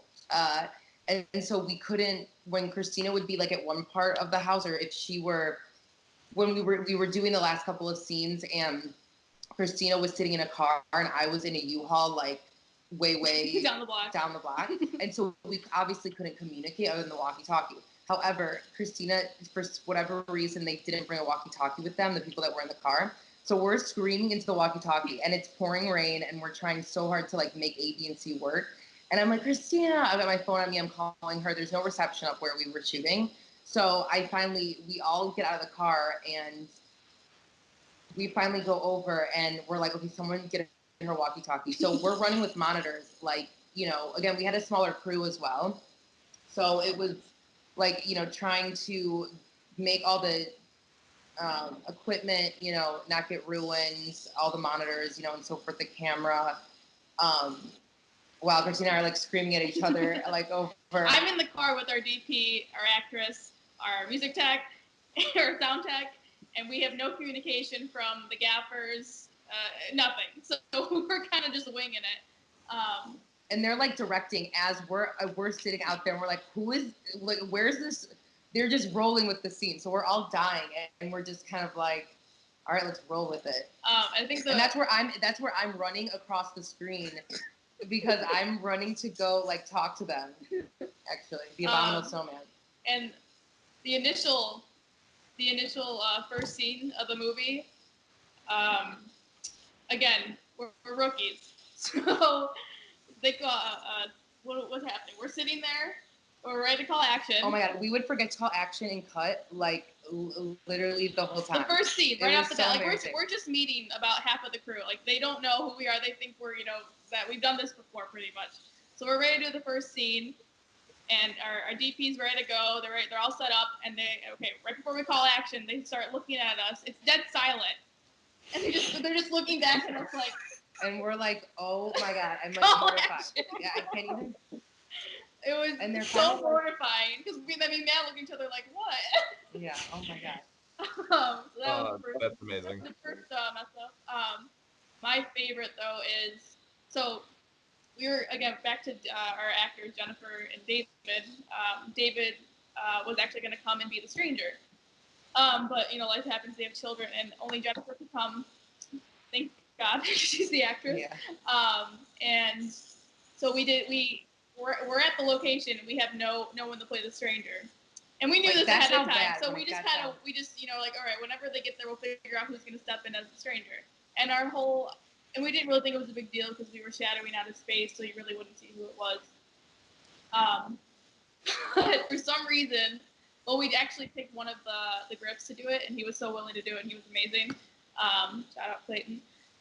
And for whatever reason, we told him, don't move your mouth. Like, don't say anything. So I'm in the background feeding off the script to Jennifer. And it's just so funny in post because it's all lit up. Like, you see his face, and he's just not saying anything to Jennifer. You just hear my voice in the background. And then, thankfully, that's when David came in post and did the voiceover. God, I wish we had the videos of David doing it. It was so funny. And Christina, I have to give a props to her as well because I am sort of an actress. I know. Who's the actor? Yes, Mark, yes. Me. Yes, so I am so not an actress. Oh my god! But she had to like fill in for all these things, and then she also had to do like the marker. And again, like we did not go to film school. We are not like we just kind of it was film school 101. So she's like doing the marker and so forth, but she kept messing it up. And then you hear everyone screaming from like the pit, the pouring rain. It's take like 4. Yeah, take 4. I'm saying take she's like 2 scene, or 3. Yeah, she's like scene 2, take 8, and we're like, what is going on? Take 3, but whatever. Yeah. Oh my god, we have the best bloopers. All right, real big props to your post guy. I'm sure whoever had to organize that footage, Oh my god, Kelly. yeah. Our visual like effects guy, Mike, and then Kelly was the audio. They earned like, I mean, Jesus Christ, I would have been. And slope tape was another story. Having to like turn it upside down, flip it back. I'm like, okay, this is where my dyslexia comes in. Yeah. I don't know how to do it. But no, it was fun. It was a huge learning experience, and I mean, it was cool. It was fun. It was very cool. So yeah, those were our little comical stories.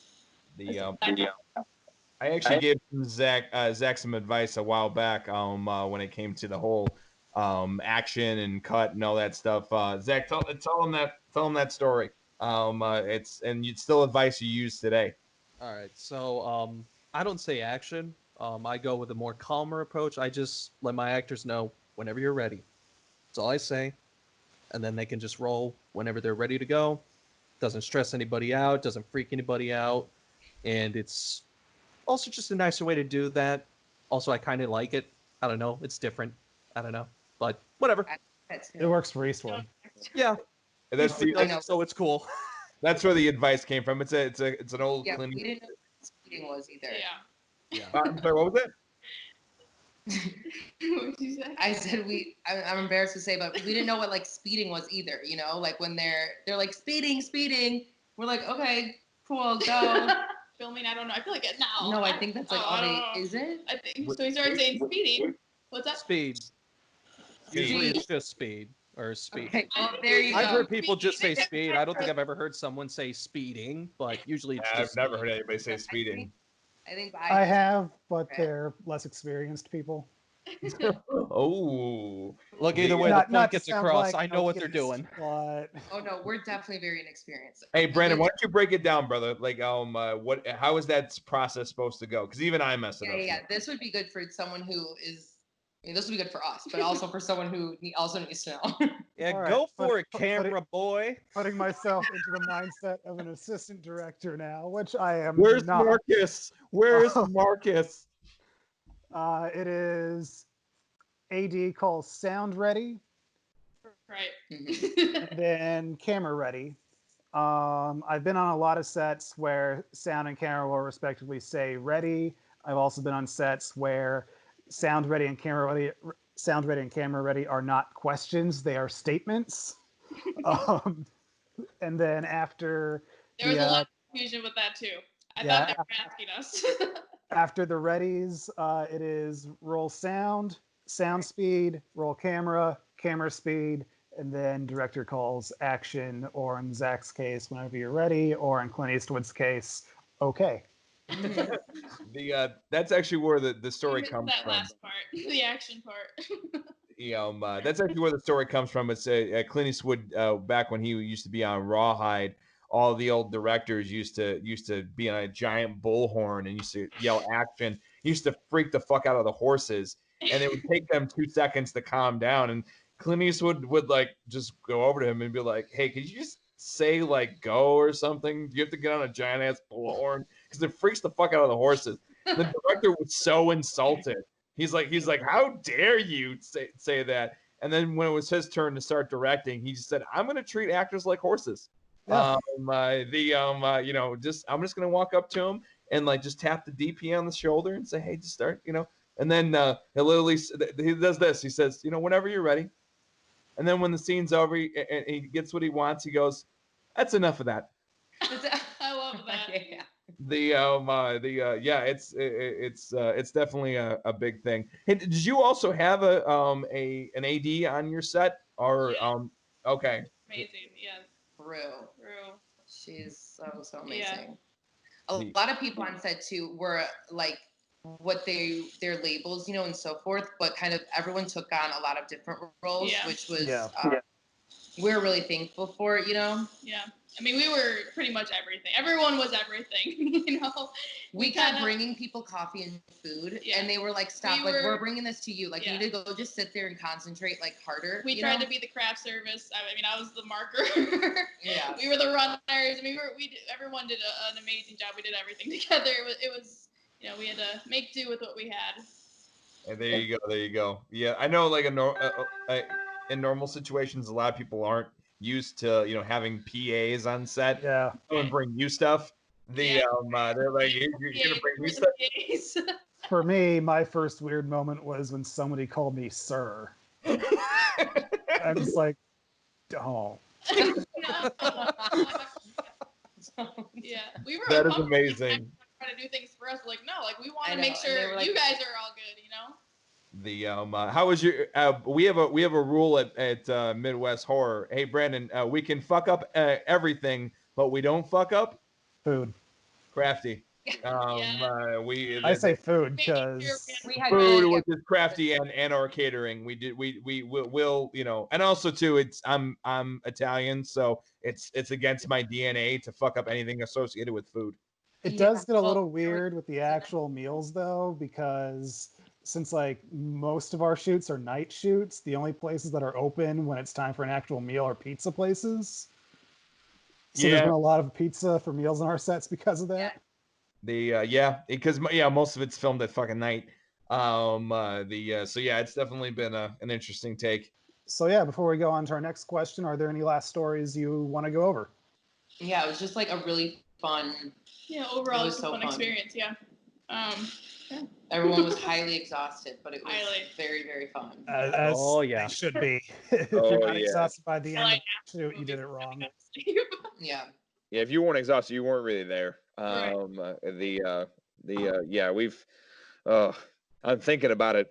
I will say though, as you do more shorts, you will get a lot better at certain things. Like, our first episode of Living Nightmares was, we made the mistake of DP and director not discussing shot list as in depth as we could have beforehand. Yeah. And actually, it was I, as the DP, came up with the shot list for the director. And then when it came down to start directing the actors and get camera placements, I'm just like, huh. We actually our AD, we actually did it the day of shooting, like probably during shooting that we did our shot list. We went up I think a couple days before. We went over the scenes, but like the storyboard was all being done during the filming, which honestly worked out. I mean, it couldn't have worked out more perfectly the way it happened. It just all Doris kind of fell into place. Good. I mean, we were dealing with some professionals. Anyone other than you all, if you all like ever need another cinematographer or another DP, you need to hit up Doris. I'm like blown away with her work.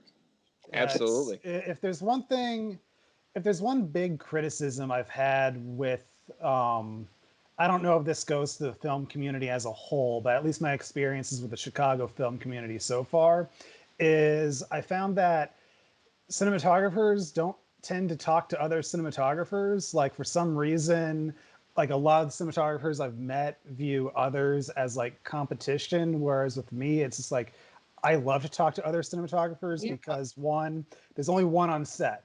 So you have no camaraderie there on that front. But also it's as you move up and you do bigger jobs and everything, it's like if I get a really big job, I want to make sure I know a cinematographer who I trust to be my second unit. Or if they need to do reshoots and I'm not available, I want somebody that I can trust to stick to the integrity of the vision that I was bringing to life for the director. So I do feel that networking between cinematographers is a definite improvement that could happen with the film community, at least from my own experiences. So yeah, that's my little mini rant for the podcast. We're all in the same business. Yeah. And I think we're not trying to hide our secrets or hide our criteria. We're just trying to all, and that's was our favorite part about our introduction to the horror and thriller communities, that everyone just welcomed us with open arms. Yeah. I mean, Yeah. even the people that we reached out to at the festivals, I mean, they couldn't have been more willing to give us guidance on what to do, and just, it was just a really cool experience. I have found horror filmmakers tend to be a lot more open than most others, and of course that doesn't apply to everybody, but as a general, on the whole, Yeah. We're the fun group. We are We- fun. I mean, well, and I can definitely speak for Midwest horror. We're a blast. Not to pat our own, ourselves on the back. We want to be a blast because of some not so great experiences we've had, and those experiences have kind of informed how we want to do things over here. We want to be the good group of people that not everybody gets. Well, and not only that, are the bad experiences that we've had have made us who we are, not just people and not just friends, but also, creators and of this content. And that's been my big shtick that I talked to a lot of people about. This should be, it is a specialty business, but it shouldn't be treated that differently from any other business. There's no reason that filmmakers can't get together, maybe with some fans or people who appreciate their stuff, and go have a beer afterwards. Exactly. It's not. There's nothing. It's not. It shouldn't be as sometimes people put it in their put in their heads. This I'm a filmmaker. I'm an auteur. I like to call myself. I don't think I've earned the right to even.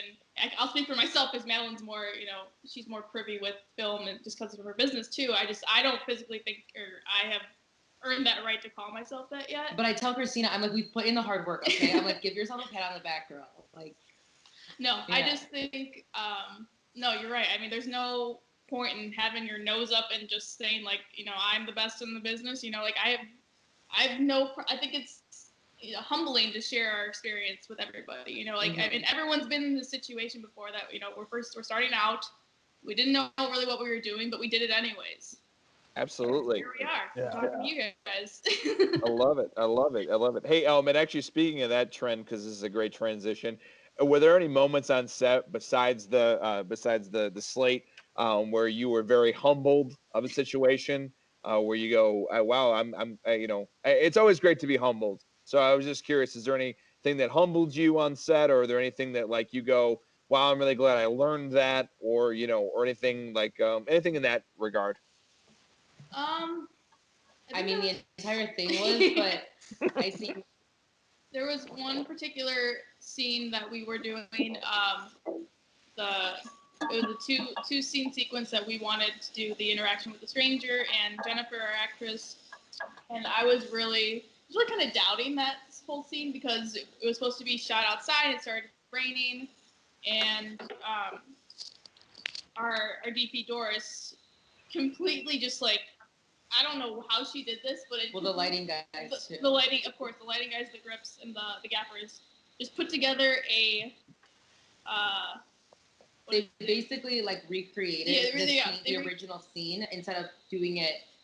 We needed it from daytime to nighttime now, so we spent a good hour like trying to figure out how we were going to do that once it started raining because we had to do it inside now. So we really had to recreate the moonlight, the inside, and I mean, that was probably my most favorite part of the whole experience was just watching her just transcend the inside to make it look nighttime. And Are you talking? Really I just want to make sure I'm envisioning the moment you're talking about. But are you talking about the blue light in the windows? Yeah. Not the windows. It was. It's when the camera's facing the stranger, so we're really inside in that scene. Okay. Yeah. Where it's completely black behind him. Right. Yeah. Okay. Yeah. All right. I know the shot you're talking about now. Yeah. Yeah, that was done really well. Yeah. And it was just done, especially under pressure and everything. It was. I think we were humbled by the whole experience for sure, but I think on the flip side or the other side of the spectrum, it's also eye-opening that you can do it. We've always dreamt of doing it, and granted, this isn't a feature film and so forth, but we put a lot of hard work and energy into it. And I think you learn that, like that we saw our vision come to life, and I think people need to be more open. What's it like? need to be Cohesion. more confident. yeah, and just we again, like going back to like pre-production, like people that we met that we were almost looking for as mentors, just some guidance, because they've had all the experience in the short film industry, documentaries. We met someone that made a documentary, and some of them were great, some of them again not so great, and just I think that really humbled us too, but also gave us the confidence to be like, all right, well, screw that. Like, I'm going to do it anyways, regardless of what you say. Yeah, we were like, please, okay. You can get all the advice in the world, but, at the end of the day, like, we really trusted ourselves and knew that we could do it at the end of the day. Love it. Love it. Love it. Love it. The Brandon, I know you got some you always have some technical prowess or some interesting stuff to ask about production. So I do. I know you do. That's why you got that smile on your face. So that's the reason why. And this is probably the most unique question I've asked about a production so far, and that so both of you were co-directors on this. So how did you guys like split up any kind of directing duties, or was it you kind of just acted as two halves of the whole? Like it didn't really matter who did what? How did you handle directing actors and the other technical aspects? Like how did you use the fact that you're two bodies, both being a director? How did you work that out between the two of you? Really didn't have like a structural system going. We kind of just again winged it. But I think I've actually done slating before on another production, so I think I just stepped up and said, all right, I'll be over here, you'll be behind the camera watching, and then whenever we deem fit to say something, one of us just step in and say it, and then. Yeah, like there was no final decision that got made without like me pulling her aside or vice versa. Yeah. So it was kind of just like if there was an issue or something that wasn't gonna flow, we'd rework it. But it was pretty, I'm definitely more like laid back, less. I'm more of a introvert, and she's very assertive, and I kind of let her take the reign on some things, and I trust her. And also Doris too. Like we always went to her for input. She really knew how to recreate the shots. So we kind of all three of us just interacted and figured out the route we wanted to go. But yeah, I mean we just leaned on each other as well. Yeah, like what we didn't really know kind of where like what do you think? What do you think? Yeah, and then we just say, oh, okay, cool, let's do that. Let's go. And honestly, Jennifer too. She knew what she was doing. Like she's a professional actress, and she really kind of made the scenes her own. So that was a huge help for us too. Just not having to give too much direction. We didn't, micromanaging is the worst. So we kind of let her do everything, and she was on point on almost everything. So it was an easy task to direct. In that aspect. All right. And then how did you come about the location? Oh, you want to go on that? Yes. So, we actually shot up at my aunt and uncle's lake house, and it's been my favorite spot. I mean, they've had the house since before I was born, and I was so nervous to ask them. And then they were so willing and open to let us use it. So we went up there, and there's definitely an aesthetic there in general, just kind of like creepy when it's not summertime, being that it's up in Indiana. So being that it's kind of already, isolated. Yeah, like no one's there in the fall when we shot it, there's already kind of this vibe there. So we immediately thought of that and kind of like manifested it because we've always been talking about doing something up there. So I really think that all came to be after just years of us going up there and thinking, oh my God, this would be such a cool spot to do like a creepy. Very full circle. Yeah, it really was. I do think we, manifested that. Yeah. And yeah, it kind of all came into play that way. My aunt and uncle actually live in Paris, they live in Colorado, but they were in Paris at the time, like for the past year. So they kind of gave us full reign to just, use the Make house. It our set. Yeah. Yeah. Yeah, it was a really good looking location, and I do feel that a lot of times a location can really make or break a short film. Always. Like if there's one thing I hate is just like filming just a white wall apartment with Right. like nothing in there. And in fact, that was a challenge we had to overcome in our third short film because we actually shot it in this apartment. But of course, I hate the white wall mist, so we actually had a production designer build a fake brick wall out of styrofoam to put behind the couch so it looked like a completely different location. And there are still a couple things that kind of give it away that still bother me in the short, but for the most part, if it wasn't for that styrofoam brick wall, I probably would have just lost my mind. The only reason they bother you is because you saw the footage before I removed everything that, let them know that it was our place. No, The there are still a couple little things Oh. that bother me. Oh my god. Your makeshift brick wall, I love that. The- No, like, back to the budget. I mean, that's just Yeah, it's that's like you just make it work. yeah. Anything. I mean, that's the other advice we would give is just if you have something and you think it's gonna work, go do it. Like you don't have to go pay a restaurant owner or any property just to go shoot a movie. Like there is something there that you could use, and it's definitely easy on the wall. Yeah.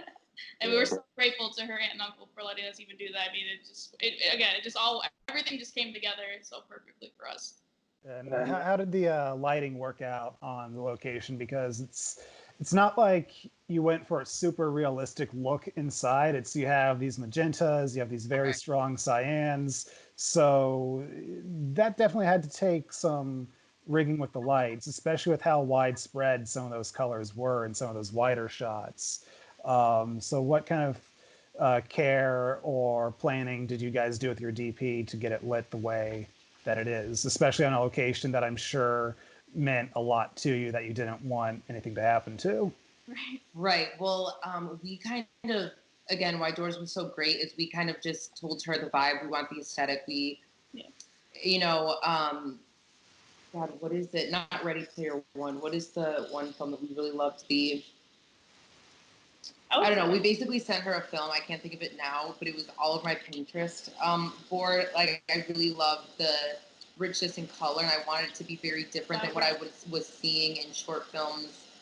Or, just, again, it's something stylistic wise that we just take to and we like. It was Euphoria was one of our inspirations. Yeah, so we kind of pushed that idea of the colors, and she was game for it. And then the lighting, again, like I'm not really sure. We just kind of said what we wanted, and then when we were behind the monitor, I would say like, we'll pull back here, we'll, vice versa, and it just worked. And then ultimately, it was lit up very, very well. But when it really kind of was perfect in my eyes was when in post production, the colorist, he just was Brian, who's also amazing. He was kind of like, you should just go for it. And really, he gave us a couple options, really pushing the colors. Show some examples of like neon films. Yeah.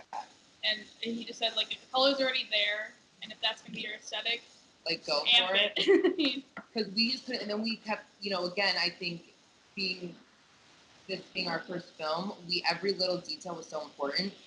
Where we just would go back and pick up the color, and I would lose sleep over, like, why did we make the blue so blue? You know what I mean? And then Christina would be like, it's fine. Yeah. Like, and it's go different, with it. And we found meaning behind the colors too, and that really developed the story for us as well. So I think it all just came together in that aspect. But yeah, we didn't really have a lot of room to work with, just in that one space.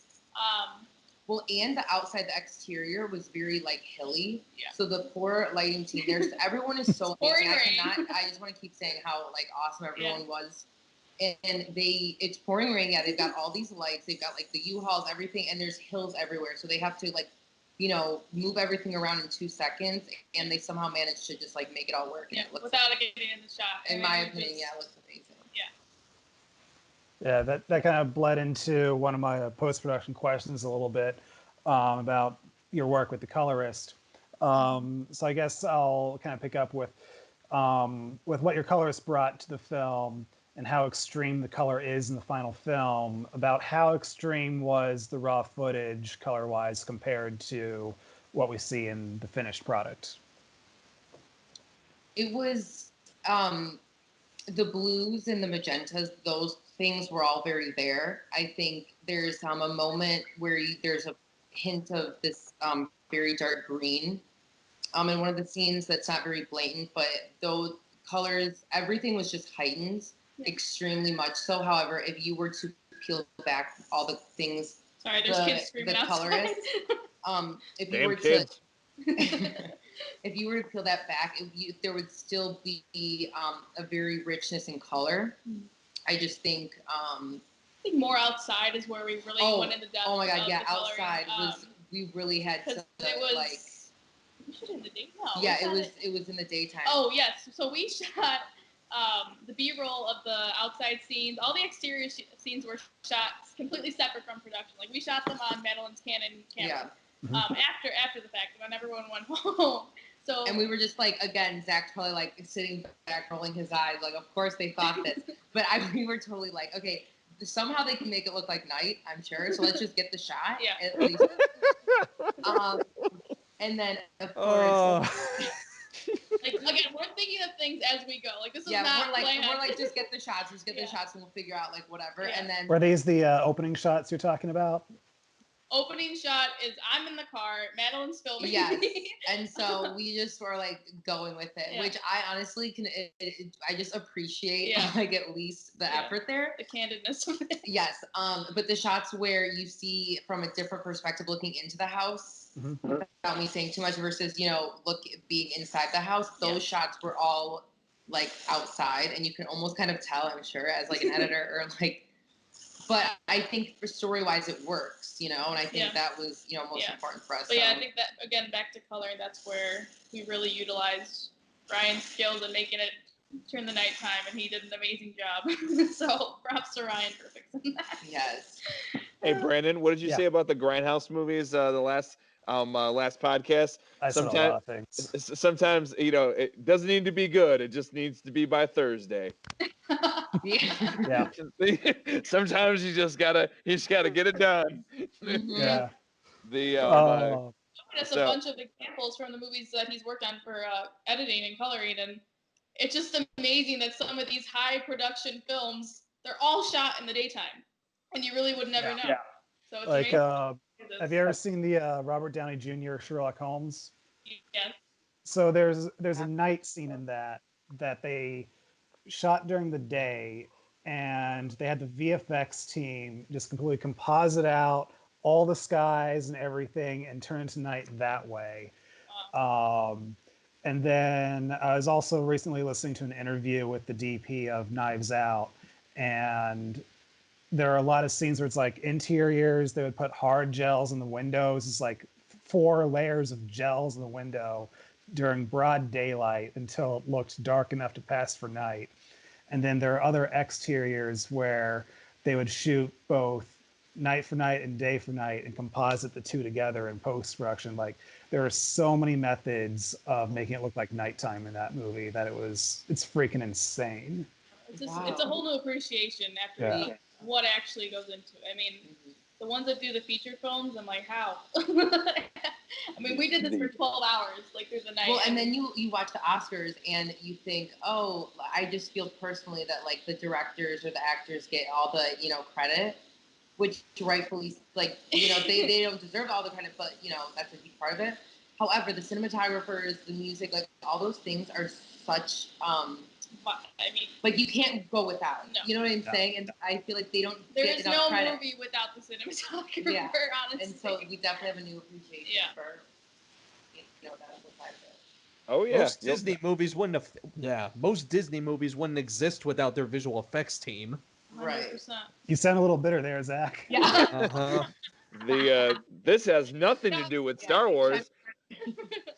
This has nothing to do with that sci-fi movie called Star Wars. We're not going to talk about it, Mark. Zach's not allowed to talk about Star Wars or A24 films during business hours. We have a rule written somewhere that's the case. Dude, Zach, I'd love to hear your perspective though on production side coming from a director as well. I'm sure you have a few things. I mean, I try to run my sets as simply and as smooth as possible. I'm not overbearing or over controlling on everybody. I know everybody's there to do their part. Yeah. Everybody's there to do their part. Most people know their positions a hell of a lot better than I do. I know how to direct really well. I know how to do post production really well, and I know how to set up for post production very well. That's about it. So now you don't feel as bad and know about your situation. All you have to do is be good visionary directors, and then everybody, and trust your crew, and they'll do their job. And trust his DP when his DP slash roommate when he says we can't do this. Yeah, that's it. That's unless you get me this amount of money by this time, it's not happening. and then the executive producer says we'll be fine as long as the cops don't turn the corner. Yeah. So actually, our last two shoots, we have had cops stop by, and they're just totally curious.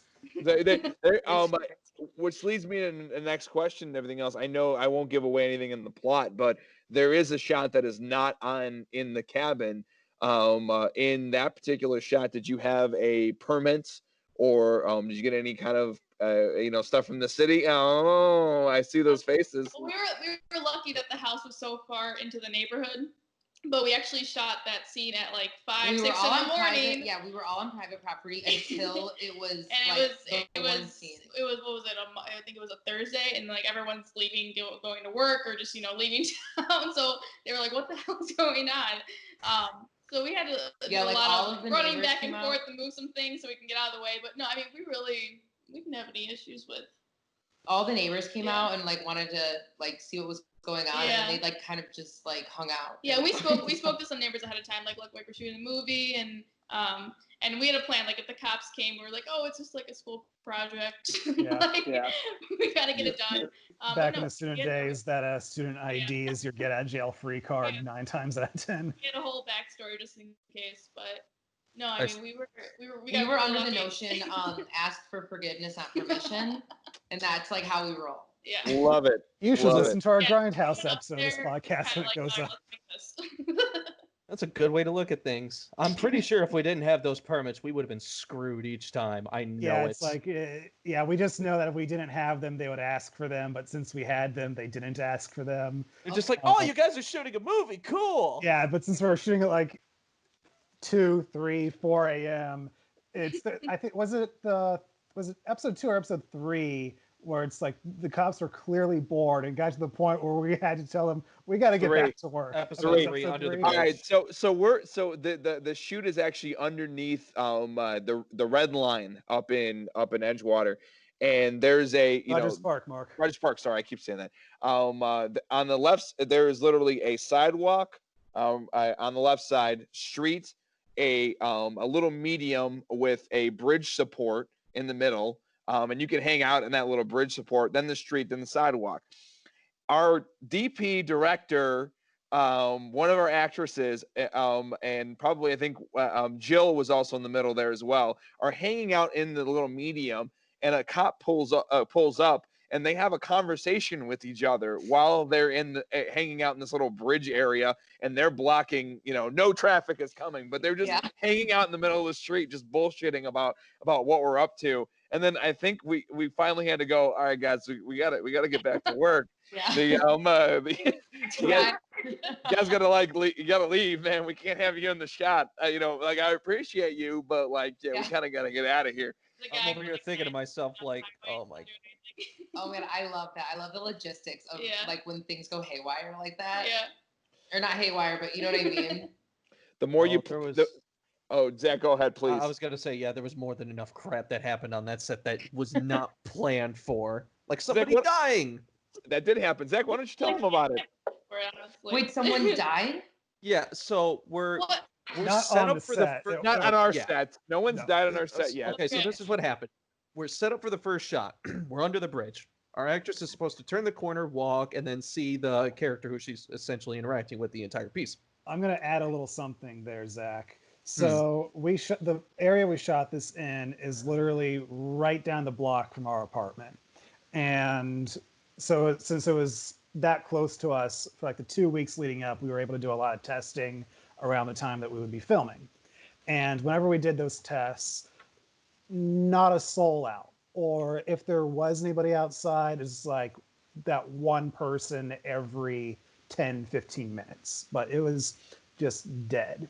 Barren. Zach, you can take over now. Yeah.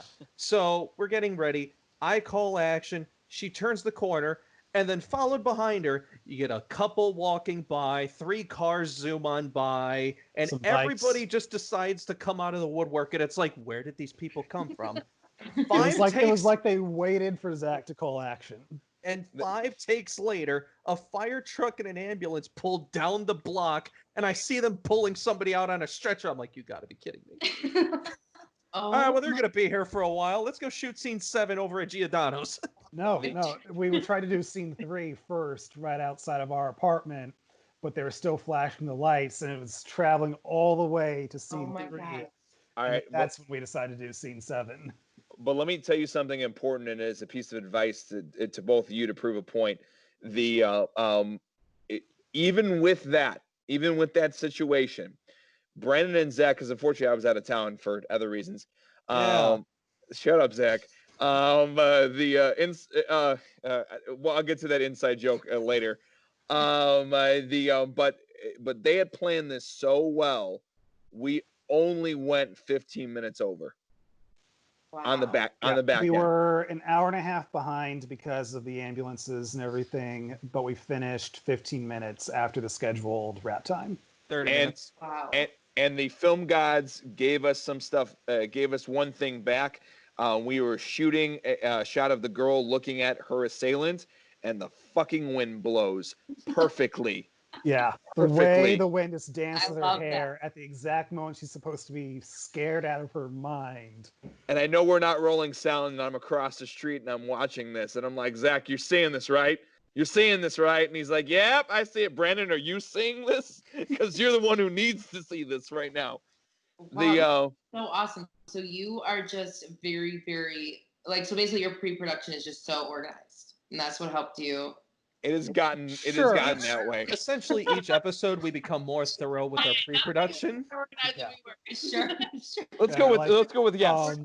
Our AD for episodes 1 and 3. Actually, episode 2, because of certain scheduling logistics, we'll tell you about this after we record. But We essentially, scheduled on Easter like a we- bunch of idiots. well, we weren't idiots. It was our only choice with everything else that was going on. We didn't Yeah. also realize it was Easter or, a religious We didn't realize it was holiday. Easter at the time. It was And it was literally also a Jewish holiday as well. So we got that. and a Muslim holiday. Like And it had- holy shit. yeah, Jesus. like every While we were at it.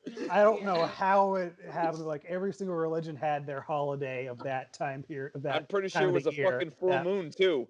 Either The, way, we saw this weekend is Oh, free. werewolf Cool, run let's across the shoot. street. Oh. All kinds of crazy shit. But because of that, we didn't have a lot of our usual crew on board, or in some cases, we would only have them for the first night and not nights 2 and 3. So we had an AD on episode 2 who was different from our AD on episodes 1 and 3. And episode 1, I will say, was probably easily the most chaotic pre-production we had because, well, the reason we wanted to do it was because it'd been years since any of us had made a narrative short, and we just wanted to get back into it. And then by episode 3, we're doing not necessarily storyboards, but we did rehearsals with the actors and we filmed those and kind of turned those into our storyboards. But even our AD after episode 3, he had a talk with us and told us just like how much we improved and how impressed he was with how we were able to finish only 25 minutes after scheduled wrap time when we were an hour and a half behind because of circumstances way beyond our control. And so kind of going back to what I was trying to say earlier is the more shorts you make, the more you're going to learn, the better you're going to get at certain things because you're going to know not to, because when you make a mistake, you learn how to avoid that mistake as well. And actually, do yourself a favor too. Hold on to to certain memories and milestones of situations. On our episode 2 was actually the first time that we got permits to film on the street in Chicago, and we actually got private parking and a whole half a city block of reserved parking. They actually just gave us for a our little set. bit more than we A asked. little bit more than we paid for. And Brandon, do you have it? Is it still hanging up on the wall, or did you move it? Fell. It's behind the couch now. No, yet we actually still have the do not park tow zone sign. Oh, that's Um, cool. the when we actually had to get somebody towed, or more specifically, I had to get somebody towed. I love our makeup artist on there. She's like, Mark, I'm so happy you're here because I would not have the heart to do it. And I think I turned to her. I'm like, I don't give a shit.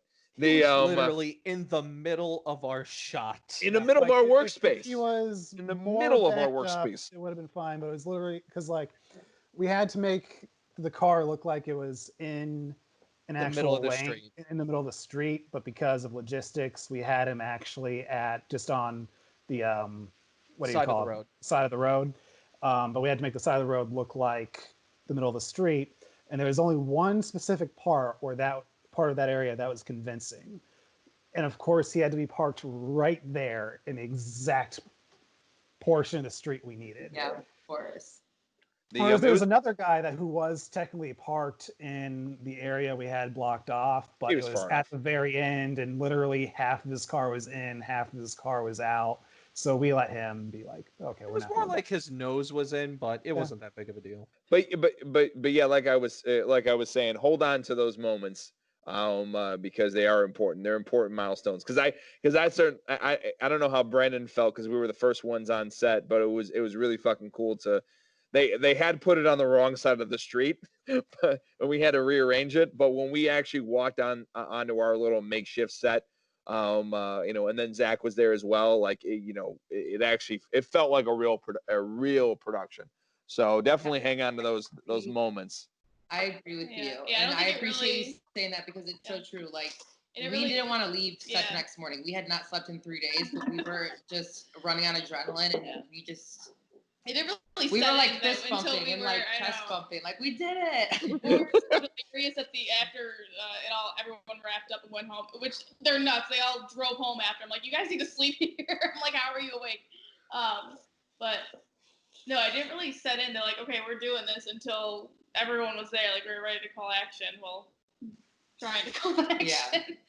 Yeah. Speed. Yeah, speed. You can't beat those numbers. It's the small wins. So and then Oh, Mark, you were going to say something? No, go ahead, Brennan. I said, well, I can't think of any more questions for production. So Mark and Zach, unless you guys have anything, are good to move on to post? Or I do have one more thing. Was there anything in production that you were really worried about, and then it ended up working out better than you thought? Definitely the rain. That was the main thing. I don't know. I think just the overall script. I think just translating the script into screen was just something that I think we couldn't imagine until after we saw it. I'm trying to think because there's definitely a couple things that feels like a lifetime ago, but there were so many little things we're definitely worried about. But like we were saying before, we just kind of went into it, and kind of Zach, to what you were saying as well. Like everyone had direction from us, of just like to the lighting guys. We don't know anything about that, and so it was like, okay, everyone had kind of their own lane, and they really did so well in it, and we really trusted, and I think they trusted us to kind of, let them know. You picked your crew and you let them do their job, essentially. Exactly. Thank you, Zach. Yeah, no problem. And that's essentially what you're supposed to do as a director. You're supposed to be the quality control, the guidance, the one who makes the river flow and all that fun stuff. So like you don't have to know every technical thing, as long as you can just go, this is what I want it to look like. For sure. That's really all you need to know as a director. Do it. It all comes down to it. I'm so anal about things that I want to actually know everything. So I'm up late at night researching like the lights we're using and blah, blah, blah. And I think you have to, if you're that type of person, you have to pull back and just, let be. Mm-hmm. But yeah, I mean, back to your question, I think essentially it was just, worrying about the rain and the rain coming out to be the most what did you pivotal think about part the of rain? the movie. We have plenty of experience with rain. Yeah. Zach, say what you were gonna say too. I heard you trying to chime in on that. Oh, I Last was going to thing. say, yeah, just if you want to do your research in other positions, that's fine. Because it's also good to know the other positions. It helps you understand what they're doing more, and then you can also communicate what you want better. So, I agree. yeah. It's a good point. It's a good point. Yeah, no, we've prayed to the weather gods more than once, on certain scenarios. We've dealt with every weather, every food. We've had a lot of fun with food allergies. Oh shit. No. I think the two funniest food allergies I've seen is one, can't have fruit unless it's cooked. That one I thought was interesting, and that's a hard thing. I can't imagine living with that. And then my favorite one was vegan-ish. Oh yeah, so when we do auditions, we have this whole questionnaire that's there's basically the logistical things of these are our shoot days, are you available? For costuming, what's your shirt size, pant size, stuff like that. So there's all the logistical stuff. But we also have any food allergies or dietary restrictions. And when we were going through them, there was one that just said vegan-ish. Oh my God. Yeah, How do you respond to that? Yeah. That's We a asked. great question. we asked. We So- basically just treated it like vegan. Yeah, that's the easiest way to go about it. Yeah. Out, you're Yeah. vegan. Oh, by the way, because you are local, just as a FYI tip for casting, when you do start getting into higher cast numbers, when you don't just have one person, and you guys, of course, got very lucky with your actress, and you kind of worked out. But as you have to actually host casting calls. The annoyance theater is fantastic. What is it they're- called? The The annoyance Theater. theater. They're right they off have the Belmont stop on the red and brown lines. But they Mhm. have like all these rooms in their basement that they rent out, and it's only $15 an hour. Wow. So Thank yeah, you. it's very cheap. Yeah. So if you need That's a where we location host all our auditions, auditions. except the first episode, because we talk about not knowing better. We hosted it in their apartment the first episode. that was Oh. weird. It was very weird. So we knew that was it. That was definitely not the best way to do it. But yeah, the annoyance theater. They do all their stuff in the basement, and actually every once in a while, for better or for worse, you get some crossover from other auditions, and you get a few other people to get to audition as well. The one thing I will say is though is definitely film your auditions. Yeah. Absolutely film your auditions for two reasons. One, what you see in the room is often very different from what you see on camera. And other two is it actually helps you later on when you're casting for other things, and that way you don't have to rehost auditions. You can just go back and look at the old film and say, hey, that person might be good for that. Right. Yes. Oh, I like Gives you this. something else. Yeah. For sure.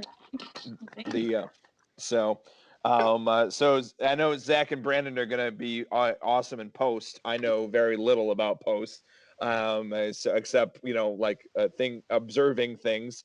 Although nobody can be as good as Wes. Although if Wes handled any of our stuff, we would never get any work done. That person's 53rd hair is slightly off from the last scene. We're gonna have to redo this whole thing. Oh. Zach, He can spot anything anywhere. Like Yeah. we've watched a shot 100 times, and it's like we're a day, or no, not even a day, a few hours before releasing. Yeah, the boom mic's in the shot. Damn it! Yeah, Zach had to paint out a boom mic, a shotgun mic, and a boom pole in one of the shots in one of the episodes. Oh my God. and also the leg of our DP. No, it was the leg of our AD. Over 80. Sorry, not. How could it be my leg when I was behind the camera? I know. I'm sorry. The AD. I remember when I saw it for the first time. Somebody observed it, and I happened to be in that same bathroom because I was on set producer, and then I saw the leg, and I was like, "It's shorts." I was like, "Oh, thank God, it wasn't me. It was Marcus." But yeah, Zach swears that he has things in certain episodes that are still faulty to me and Mark. and unknown to us. Like there's things he'll never tell us. Nope. He's like Oh, really? It drives the me moment crazy. you see it, you will never unsee it. The Zach is the keeper of secrets. The when it comes to anything post work, so that's why he's going to lead this discussion about the post of your film. He's going to ask all the questions and talk all about it. Okay, so yeah, my first question: how many things appeared in your shots that weren't supposed to be there? Like, were there any, as I like to call it, fix my fuck up situations where you had to paint somebody out of a shot, get rid of something that you didn't like? Like, were there Besides any of Madeline those walking scenarios? across the shot. Besides the Yeti, Yeah. Besides that, like, did you besi- have any of those scenarios, and was it actually solved? Because I didn't see anything that I don't think I was supposed to see. So, we will send it to Wes after this, though. The oh god. Let's do that. There was just one scene that, from what I can remember, was just that the boom mic was in one of the shots that we really wanted to use. But we actually, our amazing effects editor, Mike, actually just not cropped it, but he just like lifted the screen up, lifted the shot up where it was he like was able to easy cut it. fix. Yeah, it really was an easy fix. And When we we like looked at lost it, we're sleep like, over it. I know He was like, we were rewatching it after it was because that he didn't like take it out of the shot. He just like cropped it right. It wasn't like it was. There was nothing there was nothing too unfeasible in regard to like. It was just more, other than me running unbeknownst to us, literally like through the shot. Yeah. Like that was the worst. unbeknownst to us, like how we're gonna fix it. We're just like, fuck, like that's the shot we wanted, and now it's ruined. But we were actually pretty good about doing multiple takes, just to have them. So we were pretty lucky, just in case something like that did happen, we could use something else. Yeah, can you think of anything? It was just other than it was Besides just you hard running with the just all the rain, and everything. Everyone was running around and going 100 miles a minute. So there was just so many moments where we looked back and before we saw the footage, we prayed and prayed and prayed that there wasn't, anything, that we. Yeah, there might have been like a reflection of the lights, and that was an easy fix too. But yeah, nothing crazy. The remote. Yeah, no, I expect those to happen on my side because one, I'm the one who's going to have to fix them. So if I say just let it go, that's fine. I'll fix it later. But yeah, I'm the only one who gets to make that call when it comes to any of our projects. Right. So that's kind of liberating as a DP when your director is also technically the VFX supervisor. Yeah, you almost want the editor on that set is with so you. cool. I know it's very helpful. So there's an old joke in filmmaking. We'll fix it in post. Zach is the only one allowed to say we'll fix it in post. Right. Yeah, if anybody else tries to say it, nope. We're gonna fix it now because otherwise I'm gonna spend the next. And a little piece of Brandon's soul dies whenever anybody says we'll fix it in post. That is also true. So like Zach, and I'm sure you feel like this. It's like there probably are things that you can fix in post, but it'll take you maybe 8 years to do. So it's when people say, "Oh, it's just we'll do that in post." It's like, when do you want this done by? It's like the real question that I always tell people. Yeah. So here's the thing. Theoretically, you can fix literally anything in post. It all depends how much time do you want to put into it. Do you want to put 5 minutes or 5 years? Right. How do you think that conversation went with Henry Cavill's chin for Justice League, Zach? Oh my god. Oh man. I feel so sorry for them. He doesn't have that chin. You got to get rid of that Burt It wasn't the chin, it was the mustache. You got to get rid of that Burt Reynolds. Do you guys know this story? No. Okay, so basically, Justice League, Zack Snyder, the director, needed to leave because sadly his daughter committed suicide, and so he left during post-production. Yep. And so then the studio brought in Joss Whedon to complete post-production, but also do some rewrites and reshoots. And this is, of course, after the movie's already in post-production. So when you do reshoots, you got to bring actors back. When they brought actors back, Henry Cavill, their Superman, was filming Mission Impossible Fallout at the time. And for the Mission Impossible movie, he had a mustache grown for his character. And he was contractually obligated to keep the mustache. So they reshot Superman scenes with the mustache, and the VFX people had to give him a completely new face to get rid of the mustache. Ironically, Gillette actually had a cross promotion with Justice League, so there is like an actual razor kit with Superman's face on it. And it's just like, oh, the irony is not lost on me. Yeah. There is footage somewhere It's horrifying. with Superman with a porn stash on. That exists somewhere. And I also find it ironic that Josh Whedon came in to direct a Justice League movie, which is very ironic for all the nerds out there. Would not have been my choice. It took the editing guys to like fix the mustache situation. Zach, A while. So a while. alright. There is some technology out there that can do these things, or at least get a baseline set up pretty well, so it'll make your time more efficiently. But knowing what I have to work with, I just have After Effects and Mocha. That would take me weeks, if not maybe a couple months to do. Right. And also a lot of money because I'm not doing that for free. Right. Essentially, what should have been you pay for a razor and there the problem solved ended up costing a VFX company, I don't know, a couple thousand to $1 million something dollars. Right. Gotta love Hollywood for that. I'm just laughing, like thinking about our editing process. It basically boils down to me coming over along with David, and we sit in the other room and watch movies until Zach says, "Hey, it's time for another cut."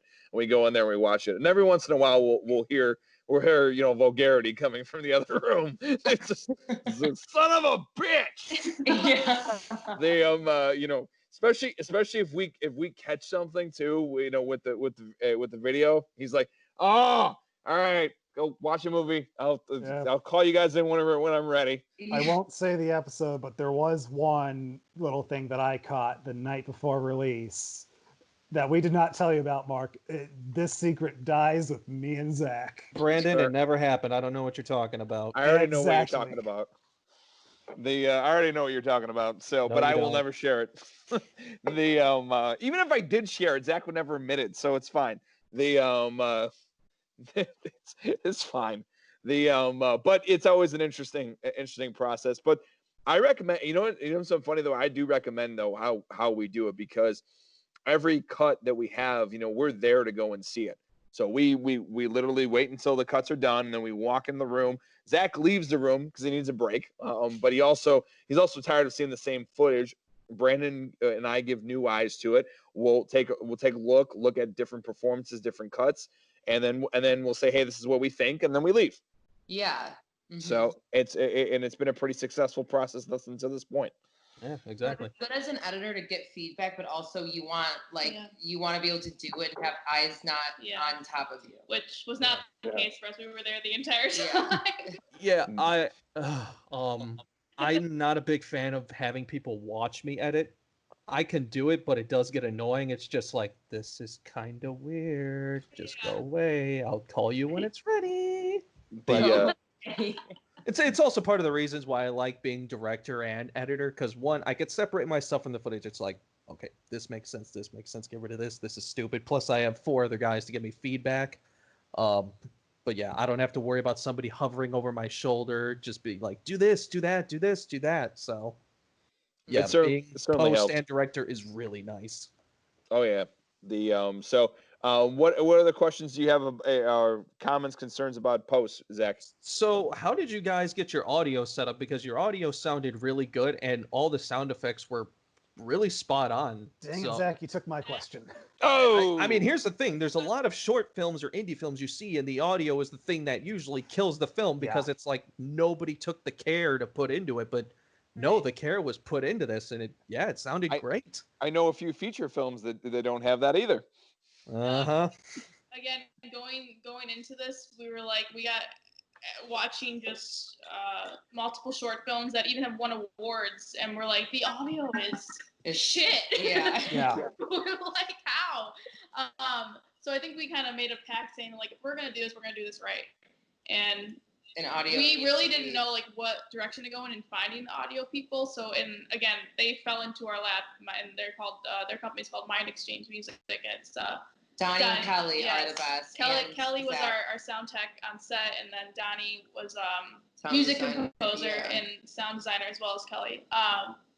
Well, and what was so good with them is that they were so, when I say like a collaborative experience, that they were so passionate about what the story needed to be and what needed to be there for the story, even above like our final decisions, which it was almost I don't want to say combative because we are so obsessed with them, but we really enjoyed the way that they kind of didn't just take what we said and said, okay, they want this, so we'll do it. Yeah. They kind of said, okay, well, we have a different thought process on it, and for the story, I think A, B, and C needs to be there, and let's really talk about it. You know, everything from the psychology of the character at like every single step. They went very in depth of how to recreate the music and go with the characters' characteristics, like what matches the personality, what matches the theme of the scene. And mind you, they have so much experience from doing this, so they were. And so Donnie actually did Foley, is it called? Right. So we got to watch him a little bit in post, which was super really creative cool with Foley. Yeah.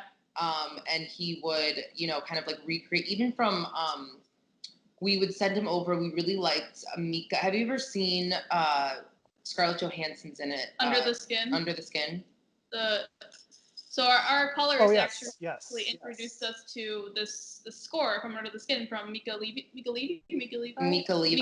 That's the one where she's getting guys to get in the same car as her, right? Yes, I think so. She wears like a. She's so like our an colorist, extraterrestrial. he kind of, we would listen while we were editing. And he was like right off the bat, goes, "This would be perfect for this." And so he would just play that soundtrack over and over again, and then we would kind of like take other beats or like things we really, really wanted in the different moments. And then when we were with Donnie and Kelly, they kind of just took what we gave, but then brought it to a level we couldn't even have imagined. Yeah. And then also there's a song used in the beginning, within the first, like, I think it's the opening scene, the song we use that they had already pre-recorded. The song is, you know, like the lyrics in it also tailored to the story, so everything is so intricate and so thought out that, they're great. They are so, I cannot say anything but wow. Yeah, but back to the score. I mean, the Mika Levy, like, we were ready to call her up and beg her to use her score from Under the Skin for our movie. I mean, it was just that, like, spot on. We like to try to go big or go home. But no, Donnie and Kelly just recreated it. I mean, perfection to what we wanted. I mean, and we really appreciate you all saying your kind, you know, feedback about the film. So this is really exciting. You wouldn't know that you were first-time filmmakers with the quality of it, and if you were to compare, especially with not just in the horror genre, but I feel like a lot of new movies and short films and feature films these days are just overlong references to other movies. It really took a lot of guts to make something that isn't just one big reference to previous work. Even though there are clear influences, it's not like, oh, we took this from this movie. Right. It felt like an original work, and I really liked that about it. Oh my God, you just like made my week, Brandon. There's a difference between homage and ripoff. Always. You know, but the one thing I will say is, you know what this reminds me of a lot is actually, you're gonna laugh when I say this, but it reminds me of Caddyshack, which I'm a big, massive fan of. And Brandon is giving me a crazy look, but I'll tell you the reason why. I know Zach kind of knows where I'm going. That was Harold Ramis's first directorial debut, and it was. He didn't direct Animal House. He just wrote it. What about Stripes? That was after. Stripes was after. But the biggest thing is that with he did not direct Stripes. Oh, well, that's even better then. There we go. But the biggest thing is with directing with him, he had a very clear vision. Him and Doug had a very clear vision about how they wanted to show this film, and they really had a passion towards it. They really wanted to tell these great stories about them growing up. It was a lot about them growing up and working at country clubs and golf courses and things like that. They had a passion for comedy. They had a passion for this. And what the producers did was they surrounded themselves with professionals. Surrounded them with an amazing DP, an amazing composer for this, and a lot of amazing talent around it. And that's what happened here.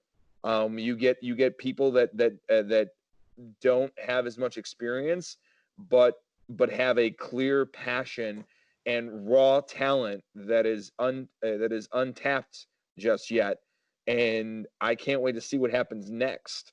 It's like this I'm like gonna first cry now. You it's all like are the first it's like the first episode of it's like watching the first episode of Breaking Bad. You're like, there's some good shit here.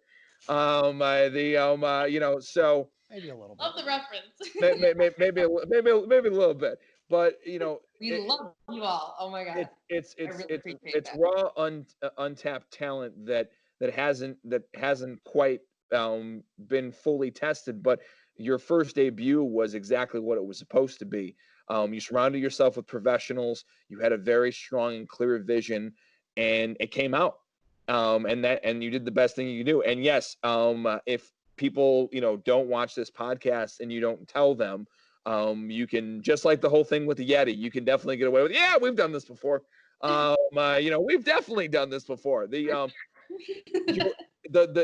I find the stories that you're telling very endearing, about not the Slate stories and not quite knowing what you're to do, because none of that, I find it funny, but none of that shows up in the final product.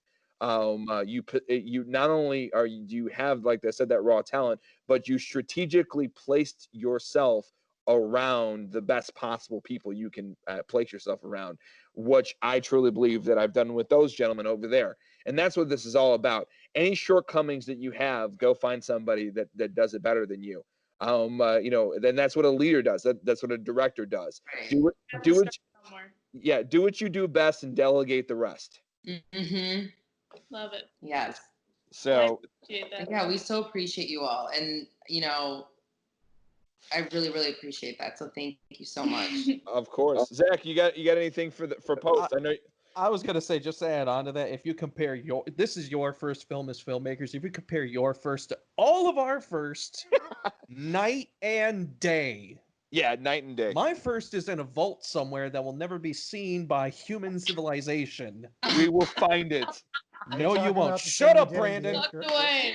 Oh my God, Hey, Zach. You got to debut where you started. Where you got to respect the come up, and right? I don't know. Don't get me wrong. I do. I go back and I watch all my work just because I like to see the progress of where I started to where I am now. But that doesn't mean I have to let anybody else see it. Right. Oh, there's some. That is for me and me alone. It's so inspiring and influential to filmmakers or newcomers like us, because we hardly see. It's even talking to you all, it's so refreshing, because I think in any industry, if people can be pretentious or have a certain air about A, B, and C, but at the end of the day, we all really have a love for film, and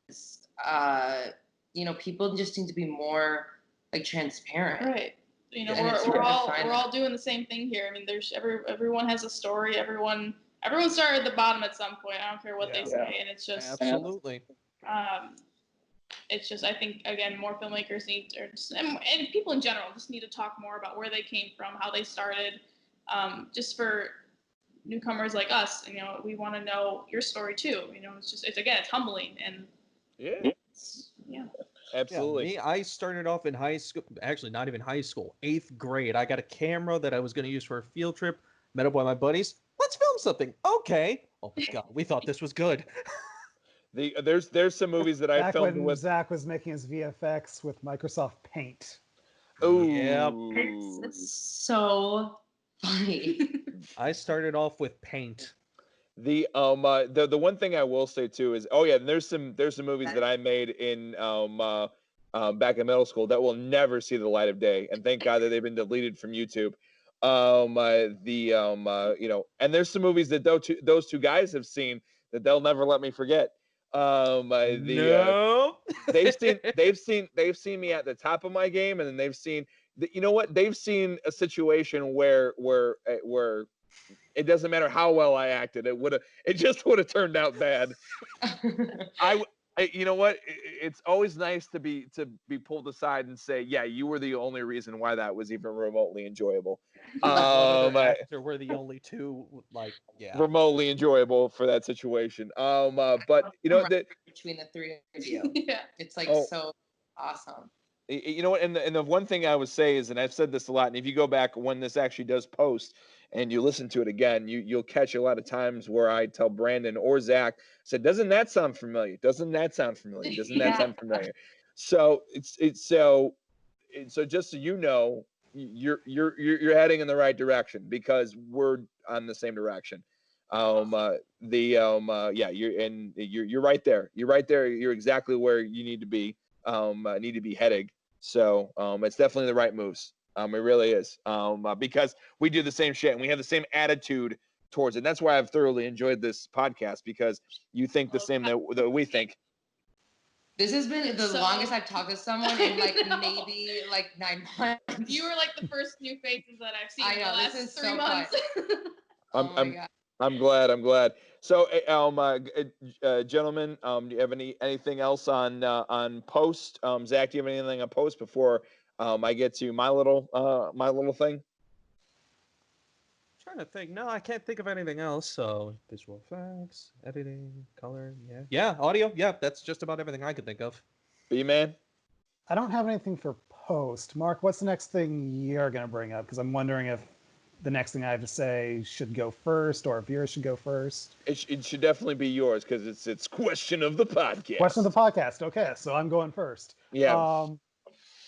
So yeah, now that your film is going through festival submissions, I guess I do have a little bit of advice for that, and it's just for like criticisms in general, festival submissions when people do start to see your movies.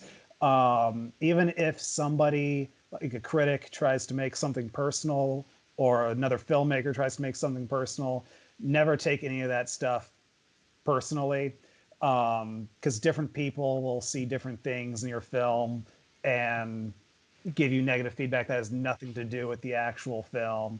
So there is a lot of crap that you just have to look past and be able to separate the good critiques from the bad critiques, what's actually helpful, what isn't, if a festival does or doesn't pick up your film, because you never know what those festivals are looking for. You never know what their time constraints are that they have to deal with.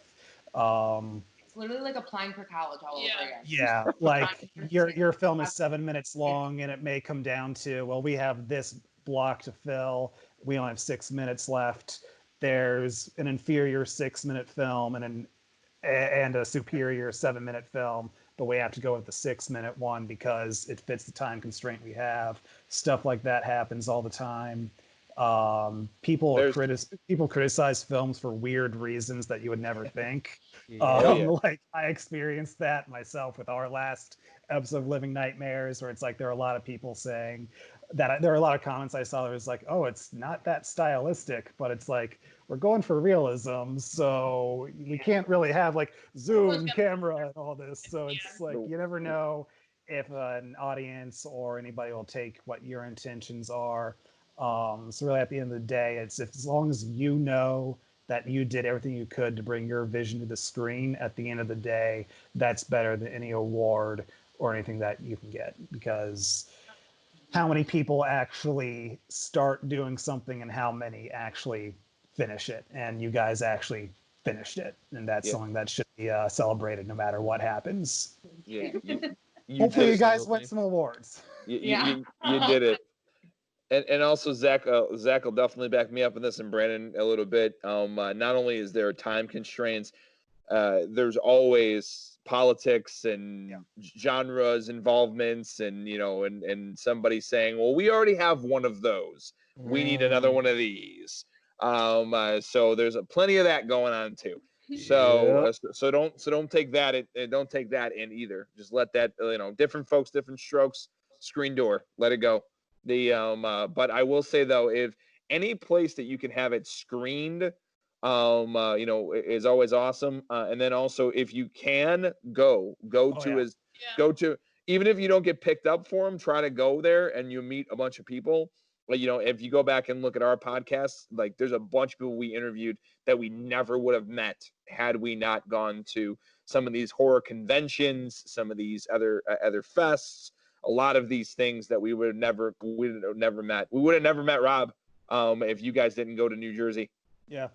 That's probably the biggest thing I could say. The horror conventions are great for just networking. Oh yeah.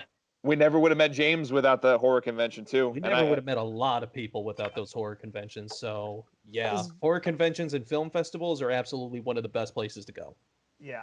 Awesome. Yeah. So excited. I mean, once quarantine is over and everything all the festivals are back, whether we get in or not, we're gonna attend some festivals just to network. Because like you said, like the community is.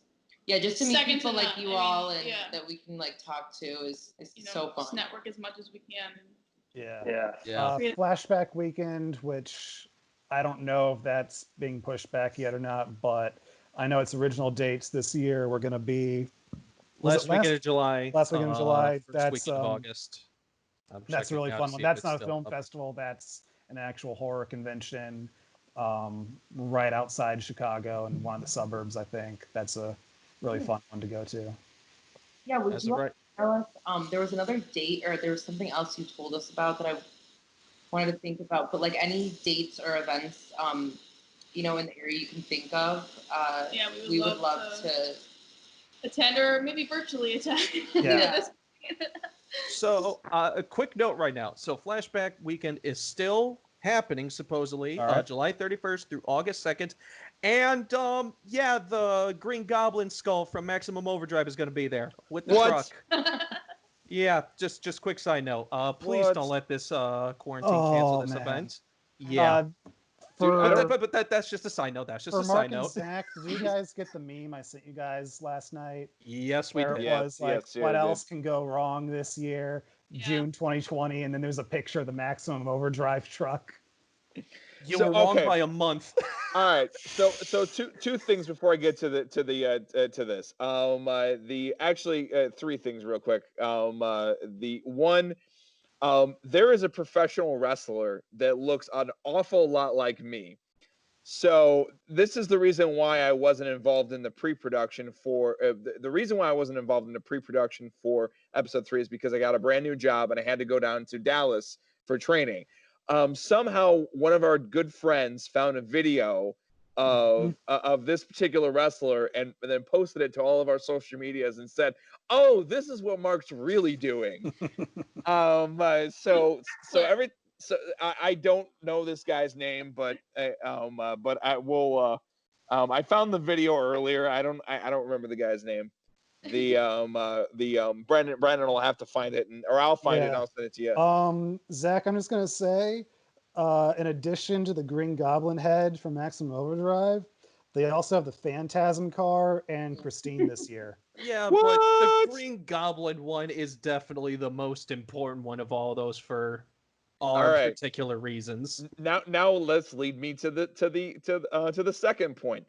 We talk about Maximum Overdrive a lot. Actually, more specifically, the trailer. We'll talk about the trailer of Maximum Overdrive because Stephen King it narrates a huge portion of it, and you see him, and he is clearly high out of his fucking mind on cocaine.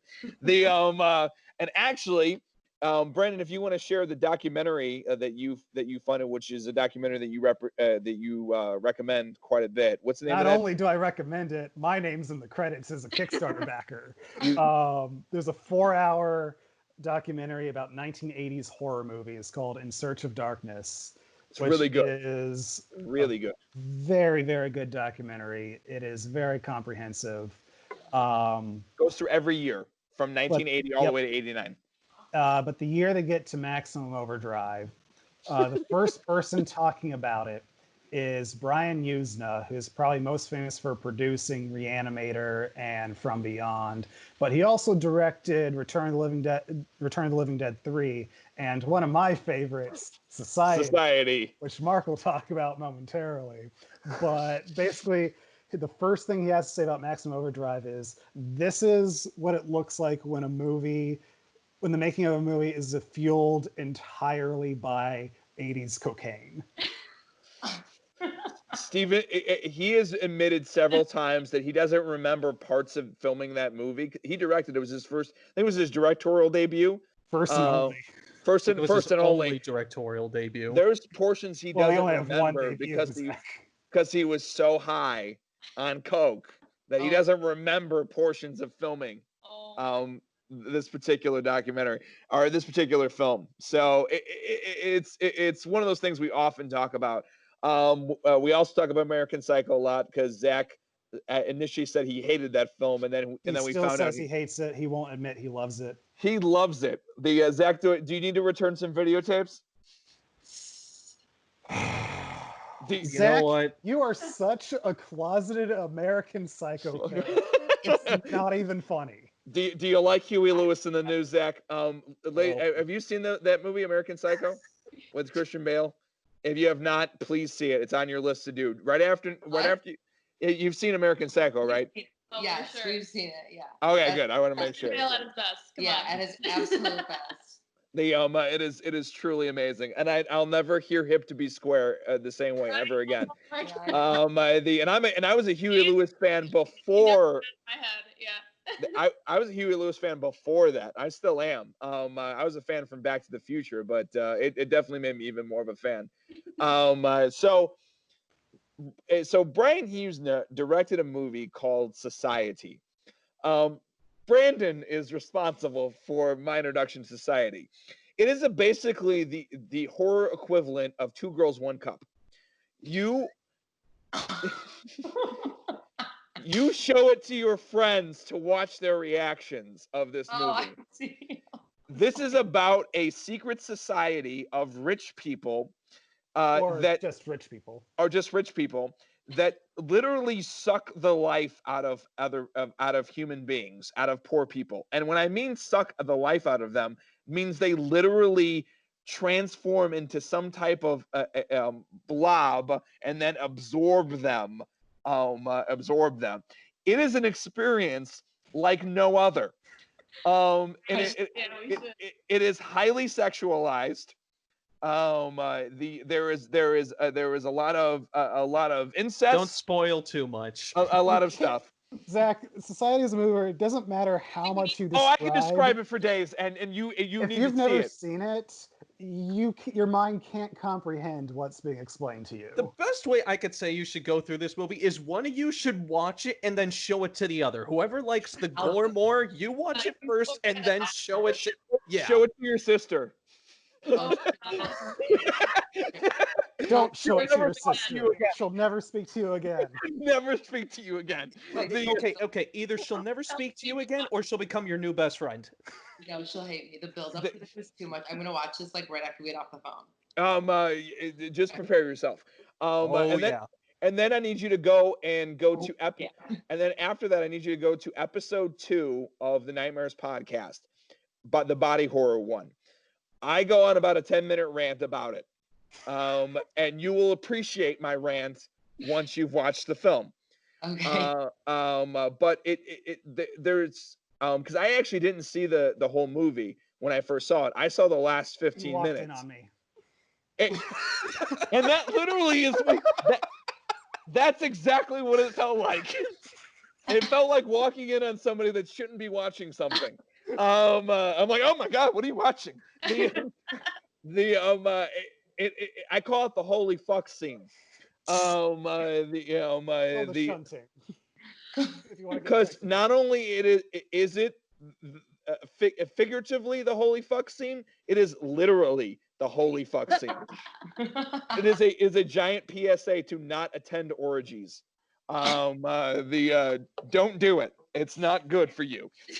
There is a behind-the-scenes story that I love to tell, but it'll make more sense once you see the movie. But during the shunting scene, it was filmed over the course of 3 days, I think. The director, Brian Usna, taped a sign on the door to the soundstage they were filming on that said, "Abandon all hope, ye who enter here." oh my God. All the visual effects were done by a man named Screaming Mad Mad George. Predator. Yep, yes, he did. That man is a genius. And then the second time I saw it was actually at the Music Box, and we actually met Brian Usna. Yep. And I am so fucking shocked at how normal that guy is. Oh, Oh, really? it's always the normal one. Super fucking, and it really like super nice. Like we walked up, and he's like, "Hey guys, like, hey everybody, did you like the film?" And like we're telling stories. He's like, "Oh, that's awesome. Thank you guys so much for coming and seeing my film. I really appreciate it." Like just Again, like that doesn't surprise me at all. it's so it was just hilarious. Like I get it, like I understand it, but like, oh, he's gonna show the DVD cover. The Society. Brandon, is that what, well, Christina and I are looking it up right now. Oh, this is recent. I thought this was like back in No, the no, 80s. it is. No, it It's is like 80. 80. It's 89. Oh, 89. Released in Europe in 89, released in America in 92. Oh, here's the DVD cover. When we did see Brian Usna, it's really hard to see on camera, but he was kind enough to autograph my Blu-ray copy of Society. Oh That- my God, This we're is what looking shows up. This is That's this so is cool, what Brandon. Wait, we just looked it up. What in the world? this is what I see. Yeah. That's all right. You need to see it. What? Don't do anything more. Don't do anything more. Yeah. You need You to watch already know it. too much. You already know too much. Go watch it after this. You need to watch it. And then after that, I really do need you to go and watch the body horror version, because we do talk about it in decent depth. Go watch that thing and then message us back and tell us if you relate to what my experience Okay. of a situation. I have a feeling, just based on talking to the two of you over these last 2.5, 3 hours, I'm going to guess Madeline is going to be more like me and Christina is going to be more like Mark. Probably. That would be You're right. that would definitely be my guess. You know what though?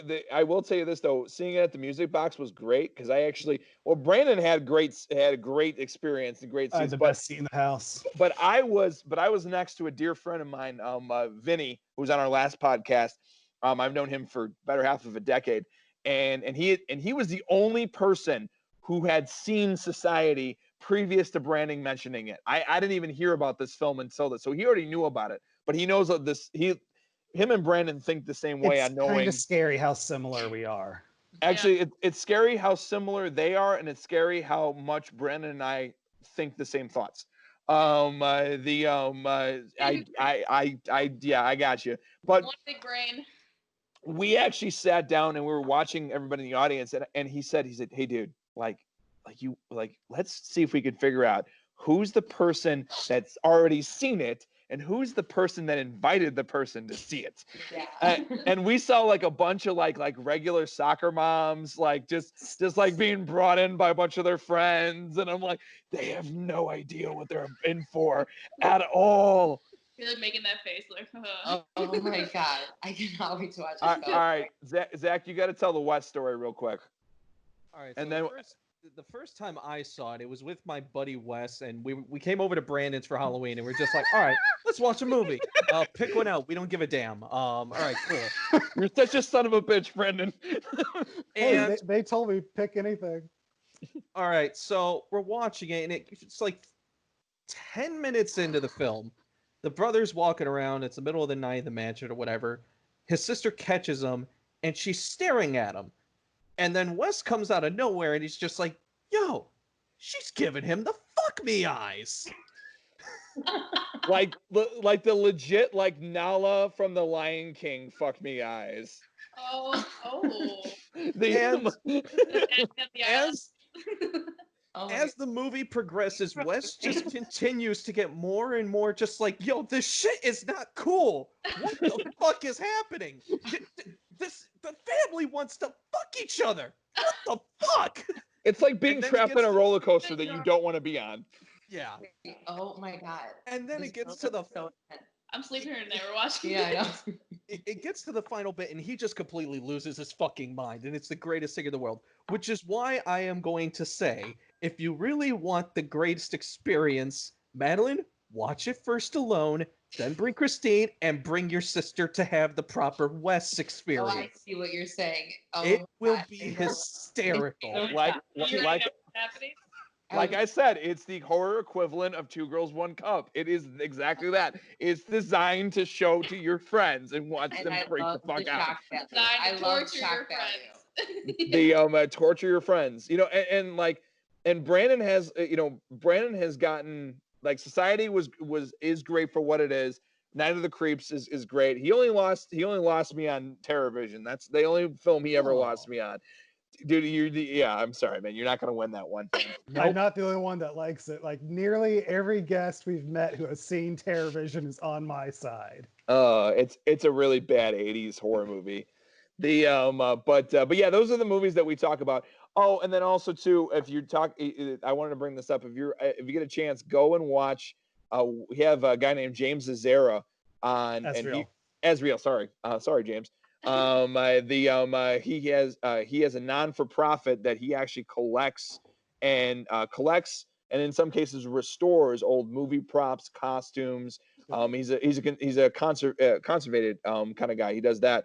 And he has a whole story about Human Centipede that is on our Facebook if you want to catch it. No pun intended. Wait, yeah, where can I find it? Where can I find the story? Well, I'll become friends with you on Facebook and send you the actual clip. Okay. And then I'll also send you some pictures that I'm involved with concerning his organization and Human Centipede. I just want to point out, when he saw the prop, he jumped in. He's like, I want to do it. Me and David, have fun. I know where that thing has been. I don't want. Nope. We have had a blast over the last year and a half. We've had more good times than not. So actually that leads me into my question of the podcast. So every episode I do a question of the podcast, and that's usually where we wrap it up. Wrap it up on this. So, but I think this is so fitting. What is a memory that you have? And it doesn't have to necessarily. It could be from any film shoots. Any film shoot that you've ever been a part of. When you had a moment of clarity that you were on a film set, and you went and you had an emotional moment. You went, holy shit! Like, I'm actually involved in something. Like, I'm actually involved in filmmaking. And I'm kind of doing what I've always wanted to do, which is be involved in the process of making a film. When was that first time when you realized that, holy shit, I'm involved in making a film? Because I often found that is a very significant moment in most filmmakers' lives. I've definitely had that. I can't really say it's just one feeling. I feel like I had a bunch of feelings. The very first set I actually worked on was, I think, 2 years ago now. And John Heater, Napoleon Dynamite, was the main character, and then Jim O'Hare was there, and I was just a PA. But like, just being a part of it, I was like, holy shit, this is so cool. And it was something like I've always wanted to do and be a part of, and just even getting the opportunity to be next to freaking Jim O'Hare, I was like, holy shit. So that was like my first moment. And just honestly knowing that I've always wanted to do this, I just get so giddy about it. I know Madeline does too. It's just knowing that, like, I can't, anything I do, anything I've thought of other than doing film, it always comes back to film. Like, I just want to do this. Like, in my mind, I always psych myself out and say, like, all right, this might not work. Like, who's really going to like what I write? But in my gut, I'm like, no, like, this is what I have to do. This is what I feel like there's more to my life, But, and then getting to do it with my best friend is just so full circle for me, and just makes it, the whole experience of doing Intersect together, just the best thing ever. It's just doing it with your best friend, being so comfortable.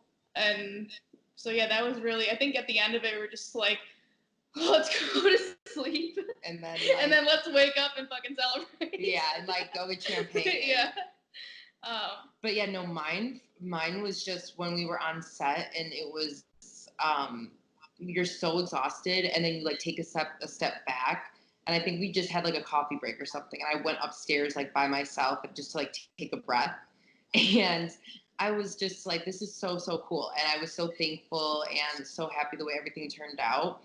And I was like, holy shit, people are listening to like what we're saying and they're doing it. You know what I mean? Which is so out of sort for me, Yeah, and we had the best time. And so it was a really, really cool moment, like a life-changing experience for sure. Yeah. And just hearing like your guys' feedback and everyone's feedback through this whole process, just, reassures our confidence Reassures that that we're, like, we're doing okay, we're yeah. doing we're doing the right thing. Like we did our best, and that's all we could ask for. Fighting the good fight. Yeah, The exactly. B-Man. This is a tough one. I've gotten you 2 days in a row, bro. The 2 podcasts in a row with a toughie. I'm getting better at this. And this one's easier than last week's. I'll say that, because last week you put me through a whole existential loop. It was all about money.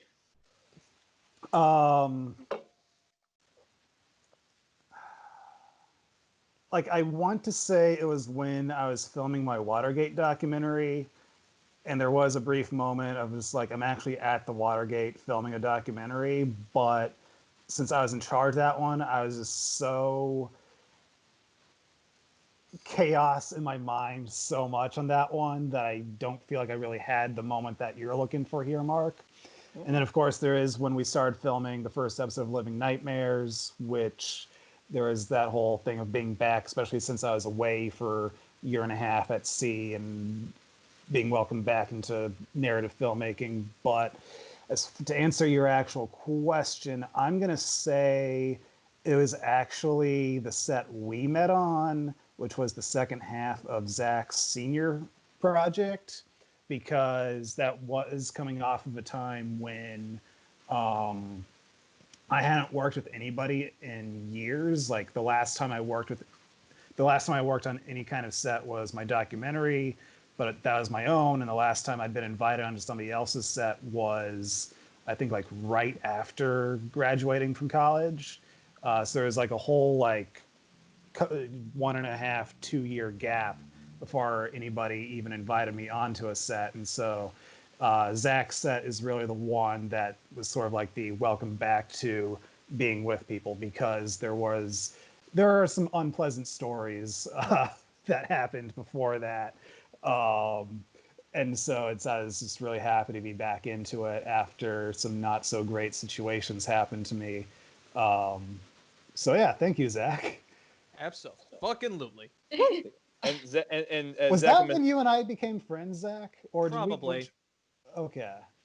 I literally met almost all the people that are involved in our with the exception of Zach, who I met a little bit earlier in the auditions.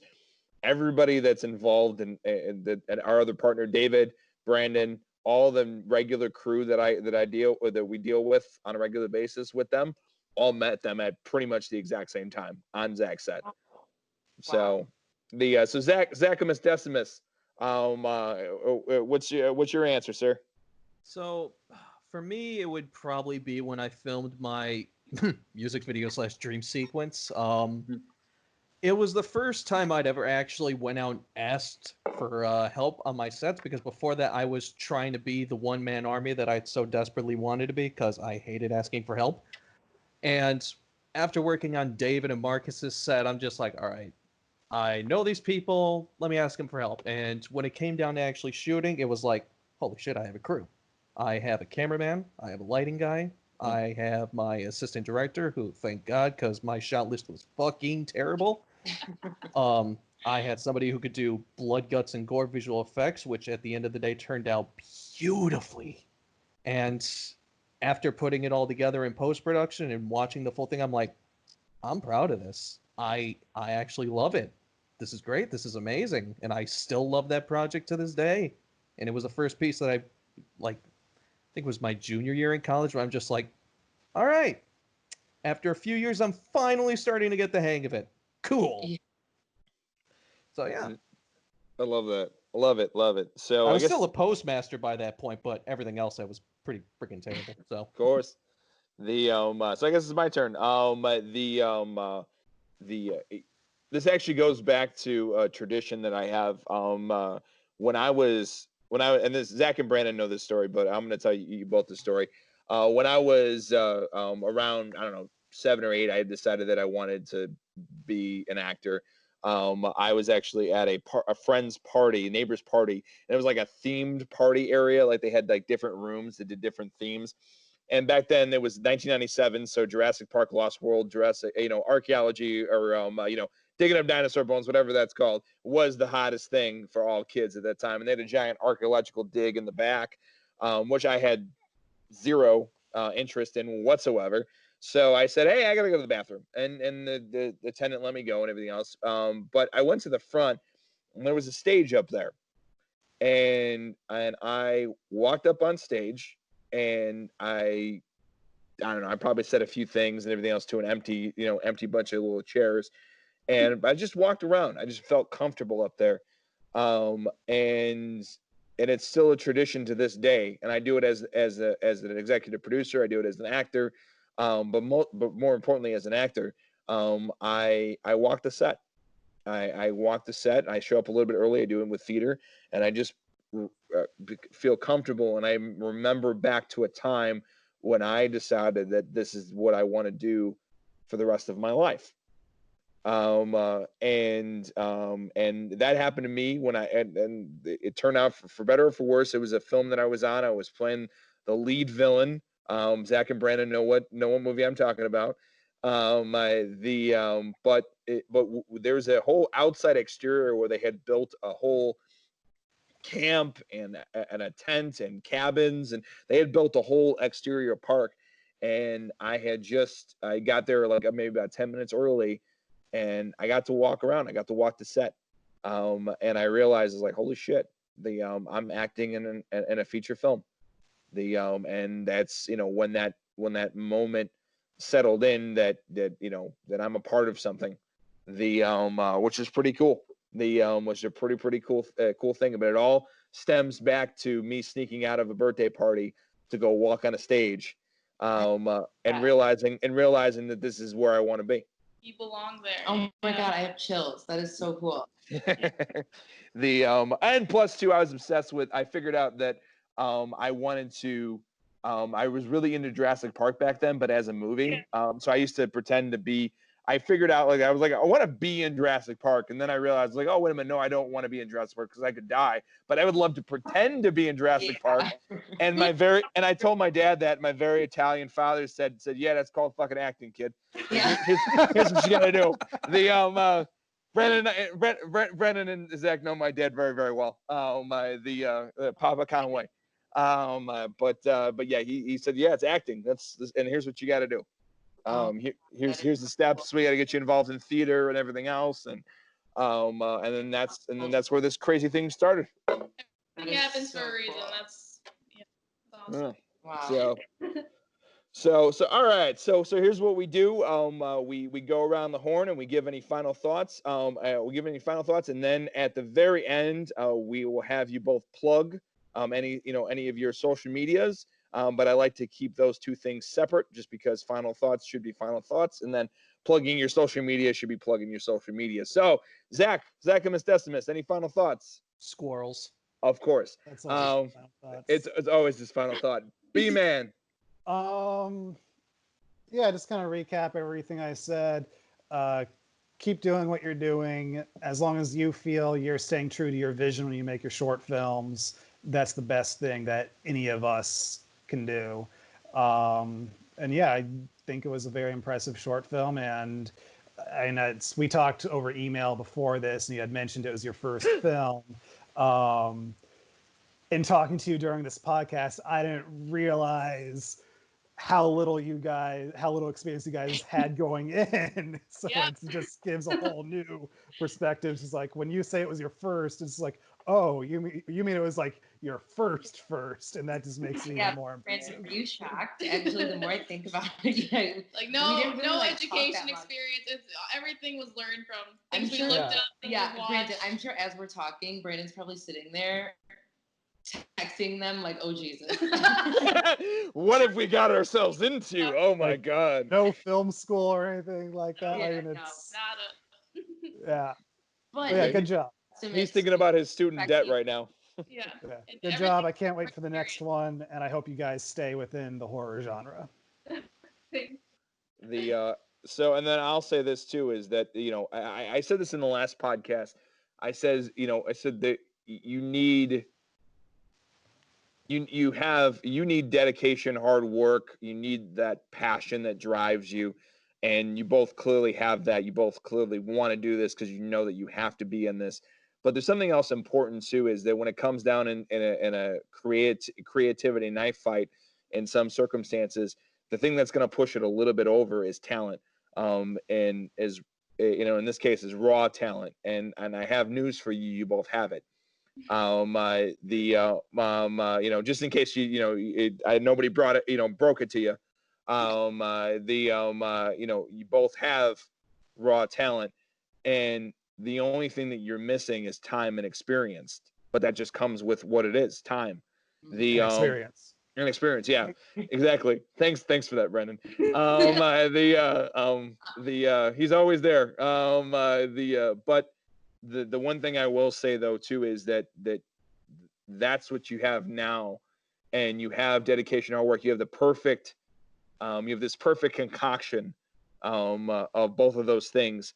I cannot wait to see what happens when that cake is done in the oven. It's gonna be a big old cake. It's gonna be a big old cake.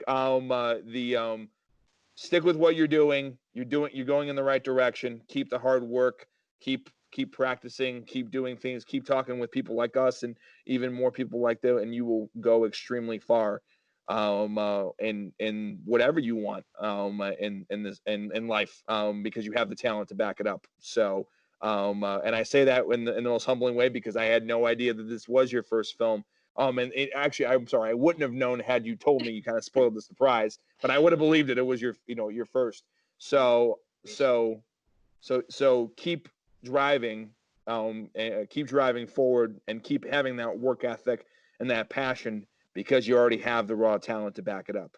Keep going. I need to record you and I have know. this I'm played literally gonna play this on every repeat morning, every day. every single morning. Like, this is what I'm gonna. You're my wake-up call. This is the reason why when we were filming episode 3, and we needed an extra 15 minutes. Brandon's like, "Hey, Mark, could you talk to the cast and crew, and get them to stay an extra 15 minutes?" And that's exactly what I did. And that's what on-set producers do. So He's also the nice version of me. oh yeah, so I'm just better at pretending it. You fake it till you make it. That's one way of putting it. Well, thank you so much. Yeah, and we are so grateful and thankful to you all. And we would love to get together once it's all over. Yeah. And just keep we'd love to even stay come back connected. on. I mean, yeah, we could talk to you guys all freaking day. Yeah, well, apparently we can. We'll you gotta later, or however many Yeah. hours later this is. And I think this is our longest one in a really long time. If it's over 3 hours, it is our longest one. Wait, we was our missed- Alien Day podcast 4 hours or 3 hours? Yes. I think it was like 3.5. 3.5. This one's coming close. Good job, you kept up with Alien. It was We could talk all day long. It was an hour. It was an hour of them debating about Prometheus. Oh my goodness. Both of them. Would you tell us all the movies we kind of talked about, or anything that? Because I'm definitely gonna check out The Society. That's not forgotten. But there's like a couple other things that I'll maybe go back once you all send this to us. Or we can watch The Society Ambassador has influenced us. Yeah. To watch it. Of course. So all right, so let's wrap it up and and everything else. So where can everybody find you, so we can give you some go ahead and plug plug whatever. The floor is yours. Yeah, so Intersect Film. IntersectFilm.com. At Intersect Film on IG. And then intersectfilm.com. Mm-hmm. And then actually, if you just go to intersectfilm.com, you can find everything. Yeah, we have all of our social media links to that. We have a blooper reel, so you can see me run across the screen. Yeah, but all of our social media links are at Intersect Film, so it'll be easy to find. Wonderful. Well, thank you so much. And hey, everybody, as always, please give this a like, share, and subscribe. Tell your aunts, brothers, sisters, uncles, best friends all about the Midwest Horror Network and the Nightmares podcast. Brandon, where can they find us? You can find us at Midwest Horror Network on Facebook, YouTube, Instagram, and Zach. Slasher. Nice. Thank you all. Thank you all very, very much. We love you all. And we will talk to you all next time on the Nightmares podcast. Thank you.